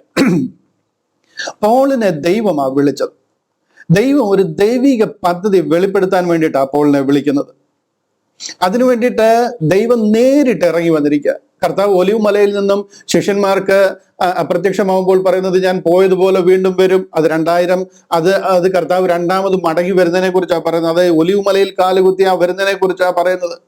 അങ്ങനെ പോയ കർത്താവ് ആ പ്രോഗ്രാം ഇന്ററപ്റ്റ് ചെയ്തിട്ട് ദമസ്കോസിൽ ഇറങ്ങി വന്നിരിക്കുക. പേഴ്സണലായിട്ട് ഡമസ്കോസിൽ ഇറങ്ങി വന്നിട്ട് യേശു ക്രിസ്തു പോളിനെ പേര് ചൊല്ലി വിളിച്ചിരിക്കുക. അങ്ങനെ പേര് ചൊല്ലി വിളിച്ച് എന്താ പറയുന്നത്, മോശയെ ദൈവം വിളിച്ചതുപോലെ, സീനായിൽ മോശയെ വിളിച്ചതുപോലെ ഒരു ദൈവിക പദ്ധതിക്കായിട്ട് പൗലോസിനെ ദൈവം ദമസ്കോസിൽ ഇറങ്ങി വന്ന് സൂര്യൻ ഉദിച്ച് നിൽക്കുന്നത് പോലെ പകൽ തനിക്ക് നോക്കാൻ പറ്റാത്ത പ്രകാശത്തിൽ കർത്താവ് നിൽക്കുക. അത് എന്തിനാ വന്നത്? മോശയ്ക്ക് വെളിപ്പെട്ടതുപോലെ, ആ മുൾപടർപ്പിൽ മോശയ്ക്ക് വെളിപ്പെട്ടതുപോലെ എന്തിനാ ദമസ്കോസിൽ വെളിപ്പെട്ടെന്ന് ചോദിച്ചു കഴിഞ്ഞാൽ, അന്ന് വരെ ആരും കണ്ടിട്ടും കേട്ടിട്ടുമില്ലാത്ത ഒരു ദൈവിക പദ്ധതിയുടെ നിവർത്തീകരണത്തിന് വേണ്ടി പൗലോസിനെ വിളിക്കാൻ കർത്താവ് ദമസ്കോസിലേക്ക് വന്നിരിക്കുക. എന്നെ ശ്രദ്ധിച്ച് കേൾക്കണം. കർത്താവിന്റെ ലോകത്തിലെ ശുശ്രൂഷയിൽ അതിന് ചില വർഷങ്ങൾക്ക് മുമ്പ് കർത്താവ് തന്റെ ശിഷ്യന്മാരോട് ചോദിക്കുന്നുണ്ട്, ജനം എന്നെ ആരെന്ന് പറയുന്നു? യേശു ക്രിസ്തു ശിഷ്യന്മാരോട് ചോദിക്കുക, ജനം എന്നെ ആരെന്ന് പറയുന്നു? അതിന് പത്രോസ് പെട്ടെന്ന് ഉത്തരം പറഞ്ഞു, നീ അത്യുന്നതനായ ദൈവത്തിന്റെ പുത്രനായ ക്രിസ്തു. ഇതാണ് അവരുടെ അണ്ടർസ്റ്റാൻഡിങ്. അത് കറക്റ്റാ. നീ അത്യുന്നതനായ ദൈവത്തിന്റെ പുത്രനായ ക്രിസ്തു, അല്ലെങ്കിൽ മശിഹ, വരാനിരിക്കുന്ന മശിഹ, രക്ഷകൻ. നീ അതാണ്, ആ ദൈവം, ആ മശിഹ ആണ് നീ എന്ന് പറയുക. ഇങ്ങനെ ആയിരുന്നു അക്കാലത്ത് ജനം കർത്താവിനെ അറിഞ്ഞിരുന്നത്. അത് വാസ്തവമാണ്. അത് തന്നെയാണ് അവരുടെ വിശ്വാസവും. യോഹന്നാന്റെ സുവിശേഷം 1-ാം അധ്യായം 45-ാം വാക്യമൊക്കെ വായിച്ചു കഴിഞ്ഞാൽ നമുക്ക് കാണാം, ഫിലിപ്പോസ് നഥനയേലിനോട് പറയുന്ന ഒരു ഭാഗം. ഫിലിപ്പോസ് നഥനയേലിനോട് പറയാൻ, ന്യായപ്രമാണത്തിൽ മോശയും പ്രവാചകന്മാരും എഴുതിയിരിക്കുന്നവനെ കണ്ടെത്തിയിരിക്കുന്നു. അതാ മശിഹ. ഈ മശിഹ വരുമെന്നും രാജ്യം യഥാസ്ഥാനത്താക്കി തരുമെന്നും ഒക്കെ അവർ വിശ്വസിച്ചിരുന്നു. അവരുടെ വാഗ്ദത്ത പദ്ധതിയാണ്. അത് ഇന്നും ഇന്നലെയും തുടങ്ങിയതല്ല. അബ്രഹാമിന്റെ കാലം മുതലേ അബ്രഹാം, ഇസഹാക്ക്, യാക്കോബ്, അവരുടെ പരമ്പര 12 ഗോത്രങ്ങളെ തിരഞ്ഞെടുത്ത കാലം മുതലേ ഉള്ള വിശ്വാസം മശിഹ അങ്ങനെ വരുമെന്നുള്ളത്. ആ മശിഹയാണ് വന്നിരിക്കുന്നതെന്ന് പത്രോസിന് മനസ്സിലായി. പത്രോസ് ചാടിക്കയറി പറയുകയും ചെയ്തു. അതാ കർത്താവ് പറയുന്നത്, ബറിയോന ശീമോനെ, നിനക്കിത് ജഡരക്തങ്ങളല്ല വെളിപ്പെടുത്തി തന്നതെന്നൊക്കെ പറഞ്ഞ് പത്രോസിനെ അപ്രീഷിയേറ്റ് ചെയ്യുന്നത് നമുക്ക് കാണാം. അവരുടെ വിശ്വാസവും പ്രത്യാശയും ശരിയാണ്. മശിഹ വരും, അവൻ രാജാവായിട്ട് വരും, അവൻ നിത്യ രാജ്യം സ്ഥാപിക്കും. അതെല്ലാം അവരുടെ വാഗ്ദത്ത പദ്ധതിയും പിതാക്കന്മാർക്ക് കൊടുത്ത ഉടമ്പടിയുമാണ്. അതിലൊരു മാറ്റവുമുള്ള കാര്യമല്ല. ഈ രീതിയിലാണ് അവർ മശിഹായെ അറിഞ്ഞിരുന്നത്. അവരെ സംബന്ധിച്ചിടത്തോളം മശിഹ എന്ന് പറയുന്നത് അതാണ്. ആ മശിഹ വരും, അവർക്ക് രാജ്യം യഥാസ്ഥാനപ്പെടുത്തി കൊടുക്കും എന്നുള്ളതാണ്. എന്നാൽ പോളിനെ വിളിച്ചത് ഇതിന്റെ ഏറ്റുപദേശിയായിട്ടല്ല, ഈ കാര്യം പറയാനായിട്ടല്ല. പോള് തിരുവചനം പഠിച്ച ആളാണ്, ന്യായപ്രമാണം പഠിച്ച ആളാണ്. ഈ കാര്യങ്ങളൊക്കെ പോളിന് അറിയാവുന്ന ആളാണ്. ഗമാലിയലിന്റെ പാദപീഠത്തിലിരുന്ന് ഇതെല്ലാം പഠിച്ചിട്ടുള്ളതാണ്. എന്നാൽ ഇത് ഏറ്റു പറയാനല്ല പോളിനെ വിളിച്ചത്, മറിച്ച് ഒരു പുതിയ പദ്ധതി അത് ആരംഭിക്കുവാനും അതിന്റെ വക്താവായിട്ട് ആ പദ്ധതി വെളിപ്പെടുത്തുവാനുമാണ് ദൈവം പോളിനെ വിളിക്കുന്നത്. അതിനെയാണ് the church, the body of Christ എന്ന് പറയുന്നത്. സഭ അല്ലെങ്കിൽ ക്രിസ്തുവിന്റെ ശരീരം എന്ന് പറയുന്നത്. ഞാൻ അങ്ങനെ പറഞ്ഞാൽ ഒരു പക്ഷേ ഉണ്ടെങ്കിൽ നിങ്ങൾക്ക് പെട്ടെന്ന് മനസ്സിലായെന്ന് വരത്തില്ല. 1-2 വാക്യം കൂടെ വായിച്ചിട്ട് ഞാൻ അതിനെ ഉറപ്പിച്ച് ഈ കാര്യം പറഞ്ഞു തീർക്കാം. എഫേസ്യർക്ക് എഴുതിയ ലേഖനം 1-ാം അധ്യായം 22-23 വാക്യങ്ങൾ. എഫേസ്യർക്ക് എഴുതിയ ലേഖനം 1-ാം അധ്യായം 22-23 വാക്യങ്ങൾ ഇവിടെ പ്രൊജക്ട് ചെയ്യുന്നുണ്ട്. സർവവും അവന്റെ കാൽ കീഴാക്കി വെച്ചു. കർത്താവായ യേശു ക്രിസ്തുവിന്റെ കാൽ കീഴാക്കി വെച്ചു. അവനെ സർവത്തിനും മീതെ തലയാക്കി. അവൻ ഇവിടെ തലയാണ്, സകലത്തിന്റെ മീതെ തലയാക്കി എല്ലാറ്റിലും എല്ലാം നിറയ്ക്കുന്നവന്റെ നിറവായിരിക്കുന്ന അവന്റെ ശരീരമായ സഭയ്ക്ക് കൊടുക്കുകയും ചെയ്തിരിക്കുന്നു. ഇതാണ് ഈ ബോഡി ഓഫ് ക്രൈസ്റ്റ് എന്ന് പറയുന്നത്. അവന്റെ സഭ, അവന്റെ ശരീരമായ സഭ, ഇതൊരു പുതിയ പദ്ധതിയാണ്. അതിന്റെ തലയായിട്ട് കർത്താവിനെ ആക്കി വെച്ചിരിക്കുക. ആ ഒരു പ്രത്യേക പദ്ധതിയിലേക്കാണ് പൗലോസിനെ ദൈവം വിളിച്ചാക്കിയിരിക്കുന്നത്. കൊലോസ്യർക്ക് എഴുതിയ ലേഖനം 1-ാം അധ്യായം അതിന്റെ 25-26 വാക്യം കൂടെ വായിച്ച് കേൾപ്പിക്കാം. എഫേസ്യർക്ക് എഴുതിയ ലേഖനം നമ്മളിപ്പോൾ വായിച്ച കൊലോസ്യർക്ക് എഴുതിയ ലേഖനം 1-ാം അധ്യായം അതിന്റെ 25-26 വാക്യം. അവിടെ പറയാം, നിങ്ങൾക്ക് വേണ്ടി ദൈവം എനിക്ക് നൽകിയിരിക്കുന്ന, ആർക്കാ? പൗൽ പറയാണ്, എനിക്ക് നൽകിയിരിക്കുന്ന ഉദ്യോഗം, അതിൻ പ്രകാരം ദൈവവചന ഘോഷണം നിവർത്തിക്കേണ്ടതിന് ഞാൻ സഭയുടെ ശുശ്രൂഷകനായിരിക്കുന്നു. എന്നെ ദൈവം ഈ ശുശ്രൂഷകനാക്കിയിരിക്കുക. അപ്പോസ്തല പ്രവൃത്തികൾ 26-ാം അധ്യായം 18-ാം വാക്യം വായിച്ചാൽ നിങ്ങൾക്ക് കാണാം, ദൈവം ഇറങ്ങി വന്നിട്ട് ഈ വേലയ്ക്ക് വേണ്ടി അപ്പോയിന്റ് ചെയ്തിരിക്കുക direct.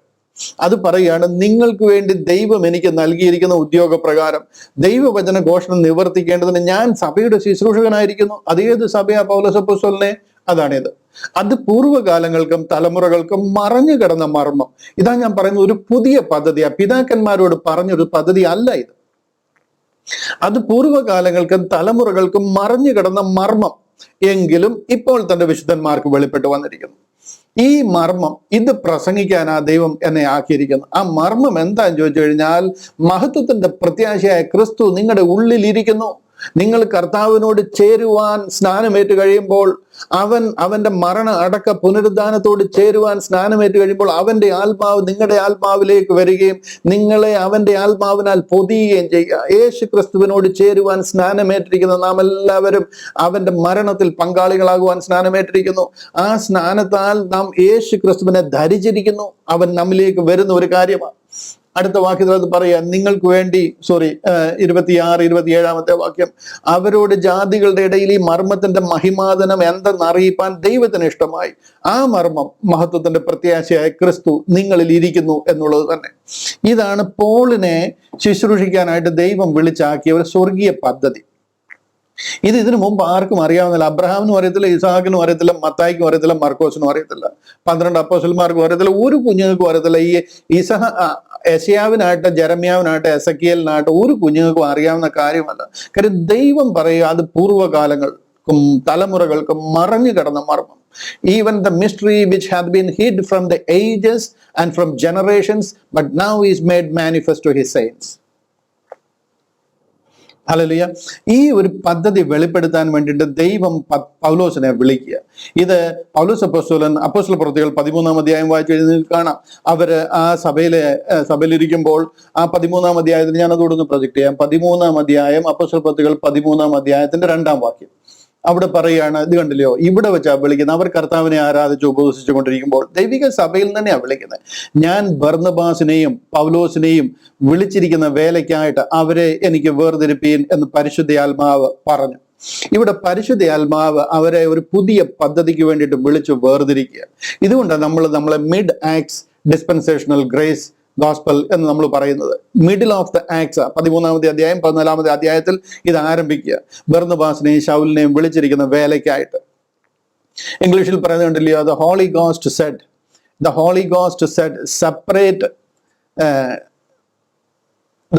said, separate me Barnabas and Saul for the work whereunto I have called them. ദൈവം പറഞ്ഞ് ദൈവത്തിന്റെ ഒരു പ്രത്യേക പദ്ധതിക്ക് വേണ്ടി ഇവരെ വിളിക്കുക. ഈ പദ്ധതിക്ക് വേണ്ടി വിളിച്ച് അവരെ വേർതിരിക്കുക. കാര്യം ഇസ്രായേൽ ജനത്തെ കൈവിടേണ്ടതായിട്ട് വന്നു. കാര്യം അവർ ദൈവത്തെ അനുസരിക്കുന്നില്ല, ദൈവിക പദ്ധതി അവരിൽ നിറവേറുന്നില്ല. പരിശുദ്ധാത്മാവിനെതിരെ കൂടെ അവർ ദൂഷണം പറഞ്ഞിരിക്കുക. പിതാവിനെ അനുസരിച്ചിട്ടില്ല, പിതാവയച്ച പ്രവാചകന്മാരെ അനുസരിച്ചിട്ടില്ല, പിതാവയച്ച പുത്രനെ അനുസരിച്ചില്ല, പുത്രനെ ക്രൂസിൽ തറച്ച് കൊന്നുകളഞ്ഞിരിക്കുന്നു. പരിശുദ്ധാത്മാവിനെ അയച്ചു, പരിശുദ്ധാത്മാവിനാൽ ബലം പ്രാപിച്ച സഭയെ അവർ ഫോളോ ചെയ്യുന്നില്ല, അതിന്റെ അപ്പോസ്തലന്മാരെ കൊന്നുകളയുന്നു. അവസാനം പരിശുദ്ധാത്മ പൂർണ്ണനായി നിന്നിരുന്ന സ്തേഫാനോസിനെ കൂടെ കല്ലെറിഞ്ഞ് കൊന്നു കഴിയുമ്പോൾ ആ പദ്ധതി അവിടെ ഹോൾഡ് ചെയ്യുക. അത് ഡിലീറ്റ് ചെയ്ത് കളയല്ല, ഹോൾഡ് ചെയ്യും. ഹോൾഡ് ചെയ്യുന്ന എന്തിനാന്ന് ചോദിച്ചു കഴിഞ്ഞാൽ ഈ പദ്ധതി ആരംഭിക്കാൻ വേണ്ടി. കാര്യം പൗലോസിനെയും ബർന്നബാസിനെയും വിളിച്ച വേലയ്ക്കായിട്ട് അവരെ എനിക്ക് വേണ്ടി വേർതിരിപ്പീനെന്ന് പരിശുദ്ധാത്മാവ് പറഞ്ഞ് അവരെ ഒരു പദ്ധതിക്ക് വേണ്ടി വേർതിരിക്കുക. മനസ്സിലായോ? ഇവിടെ പോൾ കർത്താവിനെ പ്രസന്റ് ചെയ്യുന്നത് പിതാക്കന്മാർക്ക് കൊടുത്ത വാഗ്ദത്തങ്ങളെ ഉറപ്പിക്കാൻ വന്ന മശിഹായിട്ടല്ല, പൗലോസ് അപ്പോസ്തലൻ ഇവിടെ യേശു ക്രിസ്തുവിനെ 12 അപ്പോസ്തലന്മാർ പ്രസംഗിച്ചതുപോലെ നമ്മുടെ പിതാക്കന്മാരോട് വാഗ്ദത്തം ചെയ്ത മശിഹ ആകുന്നു എന്നല്ല പറഞ്ഞത്. ഒരിടത്ത് പോലും മശിഹയായിട്ട് യേശു ക്രിസ്തുവിനെ പോൾ പ്രസന്റ് ചെയ്തിട്ടില്ല. കാര്യം പോളിന് അറിയാൻ വയ്യാഞ്ഞിട്ടല്ല, പോളിനോട് പറഞ്ഞിരിക്കുന്നത് അതല്ല, വിളിച്ചിരിക്കുന്ന വിളി വേറെയാണ്. സകല നാമത്തിനും ഇത് ഉയർത്തപ്പെട്ടിരിക്കുന്ന ദൈവമായിട്ടും അവന്റെ ശരീരമാകുന്ന സഭയുടെ തലയായിട്ടുമാണ് പോള് കർത്താവിനെ പ്രസന്റ് ചെയ്യുന്നത്. He is the exalted Lord and head of the church, the body of Christ. നിങ്ങൾക്ക് വ്യത്യാസം മനസ്സിലാകുന്നുണ്ടോ? പിതാക്കന്മാരോട് പറഞ്ഞ ഒരു മശിഹായിട്ടല്ല പൗലോസ് അപ്പോസ്തലനെ ഇവിടെ കർത്താവിനെ പ്രസന്റ് ചെയ്യുന്ന. കാര്യം ഇതൊരു പുതിയ കാലഘട്ടവും ഒരു പുതിയ യുഗവും ഒരു പുതിയ ദൈവിക പദ്ധതിയുമാണ്. He is an exalted Lord. ദൈവമായിട്ട് വരാനിരിക്കുന്ന ഒരു രക്ഷകനായിട്ടല്ല, ദൈവമായിട്ടാണ്. പോൾ കർത്താവിനെ വരുവാനുള്ള മശിയായിട്ടല്ല, മറിച്ച് കർത്താവ് ദൈവവുമായിട്ട്. കാര്യം ഇത് വിളി വേറെയാണ്, ഇത് പദ്ധതി വേറെയാണ്. റോമാലേഖനം 10-ാം അധ്യായം നമ്മൾ പഠിച്ചുകൊണ്ടിരിക്കുന്ന അധ്യായമാണല്ലോ. റോമാലേഖനം 10-ാം അധ്യായത്തിന്റെ 9-ാം വാക്യം മാത്രം ഞാനൊന്ന് വായിച്ചു കേൾപ്പിക്കാം. 9-ാമത്തെ വാക്യം അവിടെ പറയാണ്, യേശുവിനെ കർത്താവ്, കണ്ടോ, ഇതാണ് വിഷയം. അല്ലാതെ മശിഹായ അല്ല, രക്ഷകനല്ല. യേശുവിനെ കർത്താവ് ദൈവമാണ്. That if thou shalt confess with thy mouth the Lord Jesus.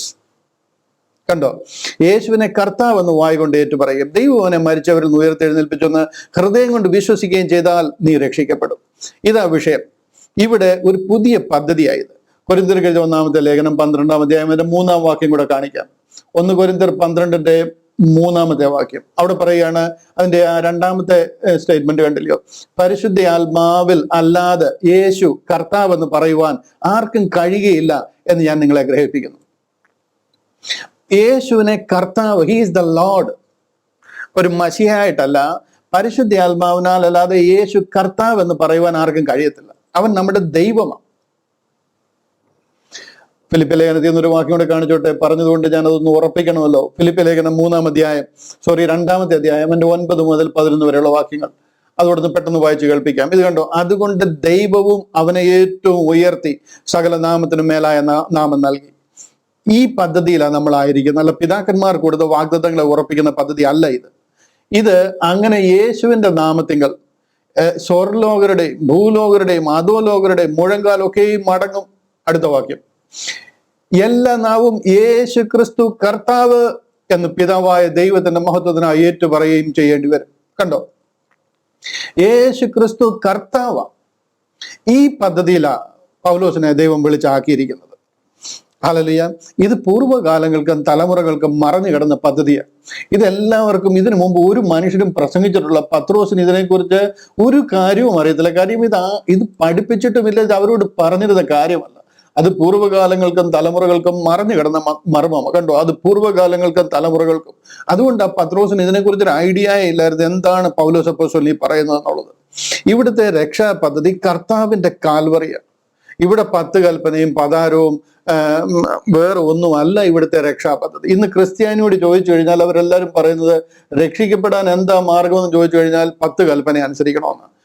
ഞാൻ എഴുതി ഒപ്പിട്ട് നിങ്ങൾക്ക് തരാം. നിത്യ നരകാഗ്നിയാണ് നിങ്ങളുടെ മുമ്പിൽ വെച്ചിരിക്കുന്നത്. കാര്യം എന്താണെന്ന് ചോദിച്ചു കഴിഞ്ഞാൽ സുവിശേഷം എന്താണെന്ന് നിങ്ങൾക്ക് മനസ്സിലായിട്ടില്ല. കർത്താവ് കാൽവറിയിൽ മരിച്ചത് വെറുതെ ആയിപ്പോയിരിക്കുക. ന്യായപ്രമാണത്താൽ രക്ഷ വരുന്നുവെങ്കിൽ കർത്താവിന്റെ ക്രൂശ് വെറുതെ ആയിപ്പോയല്ലോ എന്നാണ് ഗലാത്യ ലേഖനത്തിൽ ചോദിക്കുന്നത്, പറയുന്നത്. ഇവിടെ നമ്മുടെ രക്ഷാ പദ്ധതി എന്ന് പറയുന്നത് കർത്താവിന്റെ ക്രൂശ്. എഫേസ്യ ലേഖനം അത് പഠിപ്പിക്കാനും അത് പ്രസംഗിക്കാനും വേണ്ടിയിട്ടാണ് പോളിനെ തെരഞ്ഞെടുത്തത്. അല്ലാതെ പത്രോസും 12 പ്രസംഗിച്ചത് പറയാൻ വേണ്ടിയിട്ടല്ല. ഇത് ഇവർക്കാർക്കും അറിയത്തില്ല. പത്രോസിനൊക്കെ ക്രൂശിൽ എന്തിനാ കർത്താവ് മരിച്ചതെന്നേ അറിയത്തില്ല. ഞാൻ അവരെ കുറച്ച് കാണുകയല്ല, അവരെ 1% പോലും ഞാൻ കുറച്ച് കാണില്ല. അവരുടെ വിളിയല്ലാതെ അവരോട് അത് കാണിച്ചിട്ടില്ല. ഇത് മറിഞ്ഞിരുന്ന മർമ്മമാണ്. ഇവിടെ പറയാ, അവനിൽ നമുക്ക് അവന്റെ രക്തത്താൽ അതിക്രമങ്ങളുടെ മോചനം എന്ന വീണ്ടെടുപ്പുണ്ട്. കർത്താവിന്റെ രക്തത്താൽ പാപങ്ങളുടെ മോചനം ലഭിക്കുന്ന സ്വർഗീയ പദ്ധതിയായത്. ഇത് പ്രസിദ്ധമാക്കാനാണ് ദൈവം പോളിനെ വിളിച്ചാക്കിയത്. ഇതിലാണ് നമ്മളായിരിക്കുന്നത്. ഇതിനെയാണ് ക്രിസ്തീയ പദ്ധതി എന്ന് പറയുന്നത്. ഹല്ലേലൂയ. എഫേസ്യർ 3:2 നോക്കിക്കഴിഞ്ഞാൽ നമുക്ക് കാണാം, നിങ്ങൾക്കായി എനിക്ക് ലഭിച്ച ദൈവകൃപയുടെ വ്യവസ്ഥയെക്കുറിച്ച് നിങ്ങൾക്കായിട്ട് എനിക്കും നിങ്ങൾക്കുമായിട്ട് പൗലോസിന് കൂടെ ലഭിച്ച ദൈവിക പദ്ധതി, നിങ്ങൾക്കായി എനിക്ക് ലഭിച്ച ദൈവകൃപയുടെ വ്യവസ്ഥ. പൗൽ പറയുന്നത് കണ്ടില്ലയോ, നിങ്ങൾക്കായി, ഇത് കണ്ടോ, നിങ്ങൾക്കായി എനിക്ക് ലഭിച്ച, ഇത് ആർക്ക് ലഭിച്ചതാ? പൗലോസ് അപ്പോസ്തലനെ പോളിന് ലഭിച്ചത്, നിങ്ങൾക്കായി എനിക്ക് ലഭിച്ചത്. If you have heard of the dispensation of the grace of God which is given me to youward. നിങ്ങൾക്കായിട്ട് എന്നെ പരമേൽപ്പിച്ചിരിക്കുന്നു, നിങ്ങൾക്കായി എനിക്ക് ലഭിച്ച ദൈവകൃപയുടെ വ്യവസ്ഥ. ഈ സുവിശേഷം ആ പോള് പ്രസംഗിക്കുന്നത്, ഈ സുവിശേഷം ആയിരിക്കണമായിരുന്നു ക്രിസ്ത്യാനിറ്റി എന്ന് പറയുന്നത്. ബട്ട് അൺഫോർച്ചുനേറ്റ്ലി ഇന്ന് ദൈവം കൈവിട്ടു പോയ ഒരു പദ്ധതിയെ നമ്മൾ ഏറ്റുപിടിച്ചിരിക്കുക. ഇതിനെയാണ് ഞാൻ പറയുന്നത് നറുക്കെടുപ്പ് കഴിഞ്ഞു പോയ ലോട്ടറി ടിക്കറ്റ്. അത് വാലിഡ് ആയിരുന്നു, ഓഫ് കോഴ്സ് വാലിഡ് ആയിരുന്നു ഒരു സമയത്ത്. പക്ഷെ അതിന്റെ നറുക്കെടുപ്പ് ഹോൾഡ് ചെയ്തിരിക്കുക. ഈ കാലഘട്ടം അതല്ല. അത് തിരിച്ച് റീഇൻസ്റ്റേറ്റ് ആകുന്ന ഒരു സമയം വരും. അത് ആർക്ക് കൊടുത്തോ അവരെ റീഇൻസ്റ്റേറ്റ് ചെയ്യുമ്പോൾ അത് വീണ്ടും വരും. താങ്കളും അതുമായിട്ട് യാതൊരു ബന്ധവുമുള്ള കാര്യമല്ല. പെന്തക്കോസ്തും താങ്കളുമായിട്ട് ഹരിയാനയും കുഴിയാനയും മാതിരിയുള്ള ബന്ധമാണ്. ഇതൊന്നും നമുക്ക് പറഞ്ഞിരിക്കുന്ന കാര്യങ്ങളെ അല്ല. ഹല്ലേലൂയ. ഗദ്ലേഖനം 3-ാം അധ്യായത്തിന്റെ ഒരു വാക്കിനോട് കാണിച്ച് ഞാൻ പൂർണ്ണമായിട്ട് അവിടെ നിന്ന് മാറി, ഇനി അവിടെ നിൽക്കുന്നില്ല. കാര്യം ഇത് കണ്ടില്ല, ഇവിടെ പറയുന്നുണ്ടോ, സകല വിശുദ്ധന്മാരിലും ഏറ്റവും ചെറിയവനായ എനിക്ക് ജാതികളോട് ക്രിസ്തുവിന്റെ ഈ അപ്രമേയ ധനത്തെക്കുറിച്ച്, ഇത് കർത്താവിന്റെ ഈ അപ്രമേയ ധനം, ഈ പദ്ധതി പ്രസിദ്ധമാക്കുവാൻ എന്നെ വിളിച്ചാക്കിയിരിക്കുക. സകല വിശുദ്ധന്മാരിലും ഏറ്റവും ചെറിയവനായിരുന്നു ഞാനെങ്കിലും എന്നെ ജാതികളോട് ക്രിസ്തുവിന്റെ ഈ അപ്രമേയ ധനത്തെക്കുറിച്ച് പ്രസംഗിക്കാനും സകലവും സൃഷ്ടിച്ച ദൈവത്തിൽ അനാദി കാലം മുതൽ മറഞ്ഞു കിടന്ന, കണ്ടോ, ആദിക്ക് മുമ്പ് മുതലേ മറച്ചു വെച്ചിരുന്ന ഒരു പദ്ധതിയായത്. ആ മർമ്മത്തിന്റെ വ്യവസ്ഥ ഇന്നതെന്ന് എല്ലാവർക്കും പ്രകാശിപ്പാനായിട്ട് കൃപ നൽകിയിരിക്കുന്നു. ഈ പ്രകാശമാണ് ഇതിൽ കൂടെ ചെയ്യുന്നത്. ഇതാണ് നമ്മളെ ഓരോരുത്തരെ ഏൽപ്പിച്ചിരിക്കുന്ന കൃപ. അങ്ങനെ ഇപ്പോൾ സ്വർഗത്തിൽ വാഴ്ചകൾക്കും അധികാരങ്ങൾക്കും ദൈവത്തിന്റെ ബഹുമതമായ ജ്ഞാനം, അവിടുത്തെ എല്ലാ സൈന്യങ്ങൾക്കും സാത്താന്യ സൈന്യങ്ങൾക്കും ഒക്കെ ഇപ്പോഴാണ് ഈ കാര്യം മനസ്സിലാകുന്നത്. അവൻ നമ്മുടെ കർത്താവായ യേശു ക്രിസ്തുവിൽ നിവർത്തിച്ച അനാദി നിർണയം എന്തായിരുന്നു എന്ന് സഭ മുഖാന്തരം അറിയായി വരുന്നു. ഈ സഭയെ കാണുമ്പോഴാണ് അവർക്കൊക്കെ ഈ കാര്യം പിടികിട്ടുന്നത് തന്നെ. ഒരു ദൂതന്മാർക്കും ഇത് അറിയത്തില്ല, ഒരു മനുഷ്യനും ഇത് അറിയത്തില്ല, ഒരു പ്രവാചകനും ഇത് അറിയത്തില്ല. It was completely hidden God. This is called Christianity. ഇതാണ് ശരിക്കുമുള്ള ക്രിസ്ത്യാനിറ്റി. എന്നാൽ ഇന്ന് ക്രിസ്ത്യാനിറ്റിയെ മുഴുവനും സാത്താൻ വിഴുങ്ങിയിരിക്കുക. 99.9% കംപ്ലീറ്റ് കാര്യത്തിൽ നിന്നും വിട്ടുപോയിരിക്കുക. ഒരു നാമധേയ ക്രിസ്ത്യാനിറ്റി. ഞാൻ ഇങ്ങനെ വിചാരിക്കാറുണ്ട്, ഈ തോമസ് അപ്പോസ്തലനാണ് കേരളത്തിൽ വന്നതെന്നാണ് പറയുന്നത്. ആർക്കും അത് പ്രൂവ് ചെയ്യാൻ ഇതുവരെ കഴിഞ്ഞിട്ടില്ല. ബൈ ചാൻസ് അദ്ദേഹം വന്നിട്ടുണ്ടെങ്കിൽ ഒരു ഹിന്ദുക്കളെ രക്ഷിക്കാനല്ല അയാൾ വന്നത്. അദ്ദേഹം വന്നിട്ടുണ്ടെന്നുണ്ടെങ്കിൽ ഈ ചിതറി പാർക്കുന്ന യഹൂദന്മാരെ തേടിയാ വന്നത്. മെതിരര്, മറ്റേ നമ്മുടെ ഒരു റിസർച്ച് നടത്തുന്ന ഒരു ഡോക്ടർ ബെൻഹർ എന്ന് പറയുന്ന അദ്ദേഹം പറഞ്ഞത് കണ്ടില്ലേ? അദ്ദേഹത്തിന്റെ ഒരു ഇതിൽ ഞാൻ ജസ്റ്റ് കേട്ട ഒരു ഡോക്യുമെന്ററിൽ അദ്ദേഹം ഇങ്ങനെ പറയുന്നുണ്ട്. അതായത് മെതിര ദേശത്ത് നിന്ന് മെദോ പേർഷ്യൻസ്, ഇറാൻ ഇറാഖൊക്കെയാണ് ഈ മെദോ പേർഷ്യൻസ് എന്ന് പറയുന്നത്. മെതിര ദേശത്ത് കുടിയേറി പാർത്തിരുന്ന യഹൂദന്മാരുണ്ട്. അവര് മെതിര ദേശത്തു നിന്നാണ് ഇന്ത്യയിൽ വന്ന ആദ്യത്തെ ബാച്ചൊക്കെ വന്നിട്ടുള്ളതെന്നാണ് പറയുന്നത്. ആ മെതിരരുന്ന് അവർ വന്നപ്പോഴും കൂടുതൽ താമസിച്ചിരുന്നത് തമിഴ്നാട്ടിൽ. അതാണ് മെതിരരുടെ ദേശം. അതാ പിന്നെ മെതിരാശിയായെന്നാ പറയുന്നത്. ആ മെതിരാശിയിൽ അവരുടെ ഭയങ്കര ഗ്രൂപ്പുകൾ ഉണ്ടായിരുന്നു. അവരെ തേടിയ തോമസ് അപ്പോസ്തലൻ വന്നേന്നാ പറയുന്നത്. അതുകൊണ്ട് ആ മെതിരാശിയിൽ വെച്ച് അവരെല്ലാം കൂടെ ചേർന്ന് തോമസ് അപ്പോസ്തലനെ കൊന്നു കളഞ്ഞു. യഹൂദന്മാർ എന്ത് കാരണത്താൽ കർത്താവിനെ ക്രൂശിച്ചോ അതേ കാരണത്താലാണ് യഹൂദന്മാർ തന്നെയാണ് തോമസ് അപ്പോസ്തലനെ കൊന്നിട്ടുണ്ടെങ്കിൽ അതൊക്കെ ചെയ്തിരിക്കുന്നത്. നമ്മുടെ വിഷയവുമായിട്ട് അധികം ബന്ധമില്ലാത്തതുകൊണ്ട് ഞാൻ അവിടെ നിൽക്കുന്നില്ല, അവിടെ നിന്ന് മാറുകയാണ്. ഞാൻ ഈ പറയാനായിട്ട് ഉദ്ദേശിച്ചത് old covenant, old testament, new covenant, new testament. പിന്നെ നമുക്ക് ഏത് കവണന്റ് ആണ്? നമുക്ക് ഒരു കവണന്റും ഇല്ല. നമുക്ക് കർത്താവിന്റെ കൃപയാൽ രക്ഷിക്കപ്പെട്ടിരിക്കുന്ന ഒരു രക്ഷിത ഗണമാണ്. അത് കർത്താവിന്റെ ആ മടങ്ങി വരവോടുകൂടി നാം ഇവിടുന്ന് പോകും. അതോടുകൂടി ഈ ചാപ്റ്റർ അവസാനിക്കും. അതുകൊണ്ടാണ് ഞാൻ ഈ പറയുന്നത് 12 അപ്പോസ്തലന്മാരുടെ വിളി അല്ല ഇത്. അവർ റാപ്ചറിൽ ചേർക്കപ്പെടത്തില്ല എന്ന് പറയുമ്പോൾ ആൾക്കാർക്ക് ഭയങ്കര പ്രയാസമാണ്. റാപ്ചറിൽ ചേർക്കപ്പെടുന്നത് നമ്മുടെ വിളി ഏറ്റവും അനുഗ്രഹീതമായ വിളിയാണ്. അതിലൊട്ടും കുറഞ്ഞ വിളിയല്ല അവരുടെ വിളി. അവരെ സ്വർഗത്തിൽ നിന്ന് അലങ്കരിച്ച സ്വർഗീയ ഭവനം, സ്വർഗത്തിൽ നിന്ന് ഇറങ്ങി വരിക. പത്രോസ് അപ്പോസ്തലന്റെ 12 പേരുടെ പേരിൽ ഒരു ഭയങ്കര എന്താ പറയുക, ആകാശം മുട്ടുന്ന ഗോപുരമാണ്. ഓരോ ഗോത്രത്തിന്റെയും പേരിൽ ഓരോ സിറ്റികളാണ്, 12 സിറ്റികളാണ്. സ്വച്ഛ സ്ഫടിക തങ്ക നിർമ്മിതമായ തെരുവുകളാണ്. മനസ്സിലായി? അവരുടെ വിളി ഒട്ടും കുറഞ്ഞതല്ല. അവർ റാപ്ചറിൽ ചേർക്കപ്പെടുന്നില്ല എന്ന് പറയുന്നത് അവരുടെ പദ്ധതി അല്ലാത്തതുകൊണ്ട്. അത് പൗലോസിനെ വിളിച്ചപ്പോൾ മുതൽ ആരംഭിച്ചൊരു പദ്ധതി. അത് പോൾ മുതൽ റാപ്ചർ വരെയുള്ള കാലം. പോളിന് എങ്ങനെ ഡമസ്കോസിൽ ദൈവം സൂര്യനെ പോലെ പ്രത്യക്ഷനായോ അതുപോലെ സൂര്യൻ ഉദിച്ച പോലെ അടുത്തൊരു പ്രത്യക്ഷത ഉണ്ടാവും. അതോടുകൂടി റാപ്ചർ ഇവിടുന്ന് പോകും. അന്ന് വരെ ഉണ്ടായിരുന്ന അവര് ചേർക്കപ്പെടുകയും അവർ സ്വർഗത്തിൽ വാഴുകയും ചെയ്യും. ഇതാണ് ഈ ഈ നിയമങ്ങൾ തമ്മിലുള്ള വ്യത്യാസം. അതുകൊണ്ട് തന്നെ നമ്മൾ ഈ ബൈബിൾ പഠിക്കുമ്പോൾ ഇപ്പൊ നിങ്ങളൊന്ന് ആലോചിച്ച് നോക്കി, ഇവിടെ നമ്മളിപ്പോൾ ലേവ്യ പുസ്തകം രാവിലെ മുതൽ വൈകുന്നേരം ഇരുന്ന് വായിച്ചു എന്ന് വിചാരിച്ചു. ഓഫ് കോഴ്സ് നമുക്കത് അനുഗ്രഹമാണ്, ദൈവവചനമാണ്. ഇതുകൊണ്ട് നിങ്ങൾക്ക് രക്ഷിക്കപ്പെടാനുള്ള എന്തെങ്കിലും കാര്യം കിട്ടും? നിങ്ങൾ തന്നെ ഒന്ന് ആലോചിച്ച് നോക്ക്. വേറെ ഏതെങ്കിലും പുസ്തകം, ആവർത്തന പുസ്തകം വരുന്ന നിങ്ങൾ തലങ്ങനെയും വിലങ്ങനെയും വായിക്കുക. Of course it is good, ദൈവവചനം. അതുകൊണ്ടൊന്നും ഒരു കുഴപ്പവും എല്ലാം നല്ലതാണ്, അനുഗ്രഹമാണ്. പക്ഷെ ഇതിലൊന്നും നമ്മുടെ രക്ഷാപദ്ധതി പറഞ്ഞിട്ടില്ല. മത്തായി, മർക്കോസ്, ലൂക്കോസ് എടുത്തു വെച്ച് വായിച്ചുകൊണ്ടിരുന്നു വിചാരിച്ചോ? ഇതിലൊന്നും നിങ്ങളുടെ രക്ഷാപദ്ധതി അല്ല പറഞ്ഞിരിക്കുന്നത്. അത് യഹൂദനോട് പറഞ്ഞിരിക്കുന്നത്. അവരുടെ ആലയവും അവരുടെ ആചാര്യന്മാരും അവിടുത്തെ ആരാധനയും അവിടുത്തെ രീതികളും ടിപ്പിക്കൽ ജൂവിഷ് വില്ലേജ് ആ 4 സുവിശേഷം എന്ന് പറയുന്നത്. കർത്താവിന്റെ ലോകത്തിലെ മിനിസ്ട്രി ടു Z കാര്യങ്ങൾ പറഞ്ഞിരിക്കുന്ന 4 അനുഗ്രഹീതമായ ദൈവിക വചനവും ദൈവിക അരുളപ്പാടുകളും. അതിലൊന്നും കുഴപ്പമുണ്ടെന്നല്ല പറയുന്നത്. അത് നിങ്ങൾ വായിച്ചിരുന്നു കഴിഞ്ഞാൽ നിങ്ങൾ രക്ഷിക്കപ്പെടുന്ന കാര്യം നിങ്ങൾ മിസ്സായിപ്പോ. നിങ്ങളുടെ രക്ഷയെക്കുറിച്ച് പറഞ്ഞിരിക്കുന്നത് റോമാലേഖനം മുതൽ ഫിലമോൻ എഴുതിയിരിക്കുന്ന ലേഖനം വരെ പൗലോസ് അപ്പോസ്തലനോട് എഴുതിയിരിക്കുന്ന 13 ലേഖനങ്ങൾ. കാര്യം നിങ്ങളോട് സുവിശേഷം അറിയിക്കാൻ ദൈവം വിളിച്ചാക്കിയിരിക്കുന്നത് പോളിനെ ഒരു പുതിയ പദ്ധതിയിലാണ് നിങ്ങളായിരിക്കുന്നത്. അബ്രഹാമിന് കൊടുത്ത പദ്ധതിയിലല്ല നിങ്ങളായിരിക്കുന്നത്. വേണമെന്നുണ്ടെങ്കിൽ നമുക്ക് പറയാം, അബ്രഹാമിന് കൊടുത്ത വാഗ്ദത്തത്തിൽ നമ്മൾ ഉണ്ടായിരുന്നു. കാര്യം ആ ഇസ്രായേലിൽ കൂടി സകല ജാതികളും സകല വംശങ്ങളും അനുഗ്രഹിക്കപ്പെടണം എന്നൊരു ക്ലോസ് ഉണ്ട്. അതിൽ നമ്മൾ ഉണ്ടായിരുന്നു എന്നുള്ളത് ശരിയാ.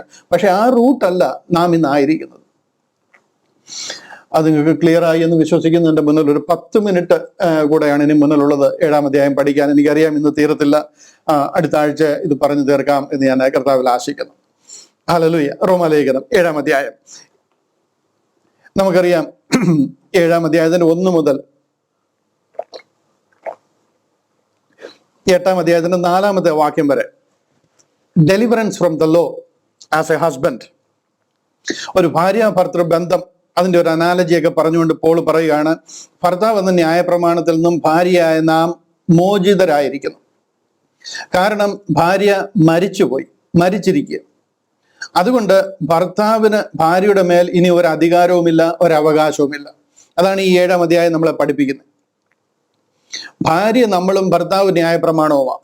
ന്യായപ്രമാണത്തിൽ നമ്മൾ മരിച്ചിരിക്കുക. ആദ്യത്തെ 6 വാക്യത്തിൽ കൂടി നമ്മൾ പഠിച്ചത് 3 പ്രധാന കാര്യങ്ങൾ. 2-ാമത്തെ വാക്യം, 4-ാമത്തെ വാക്യം, 6-ാമത്തെ വാക്യം.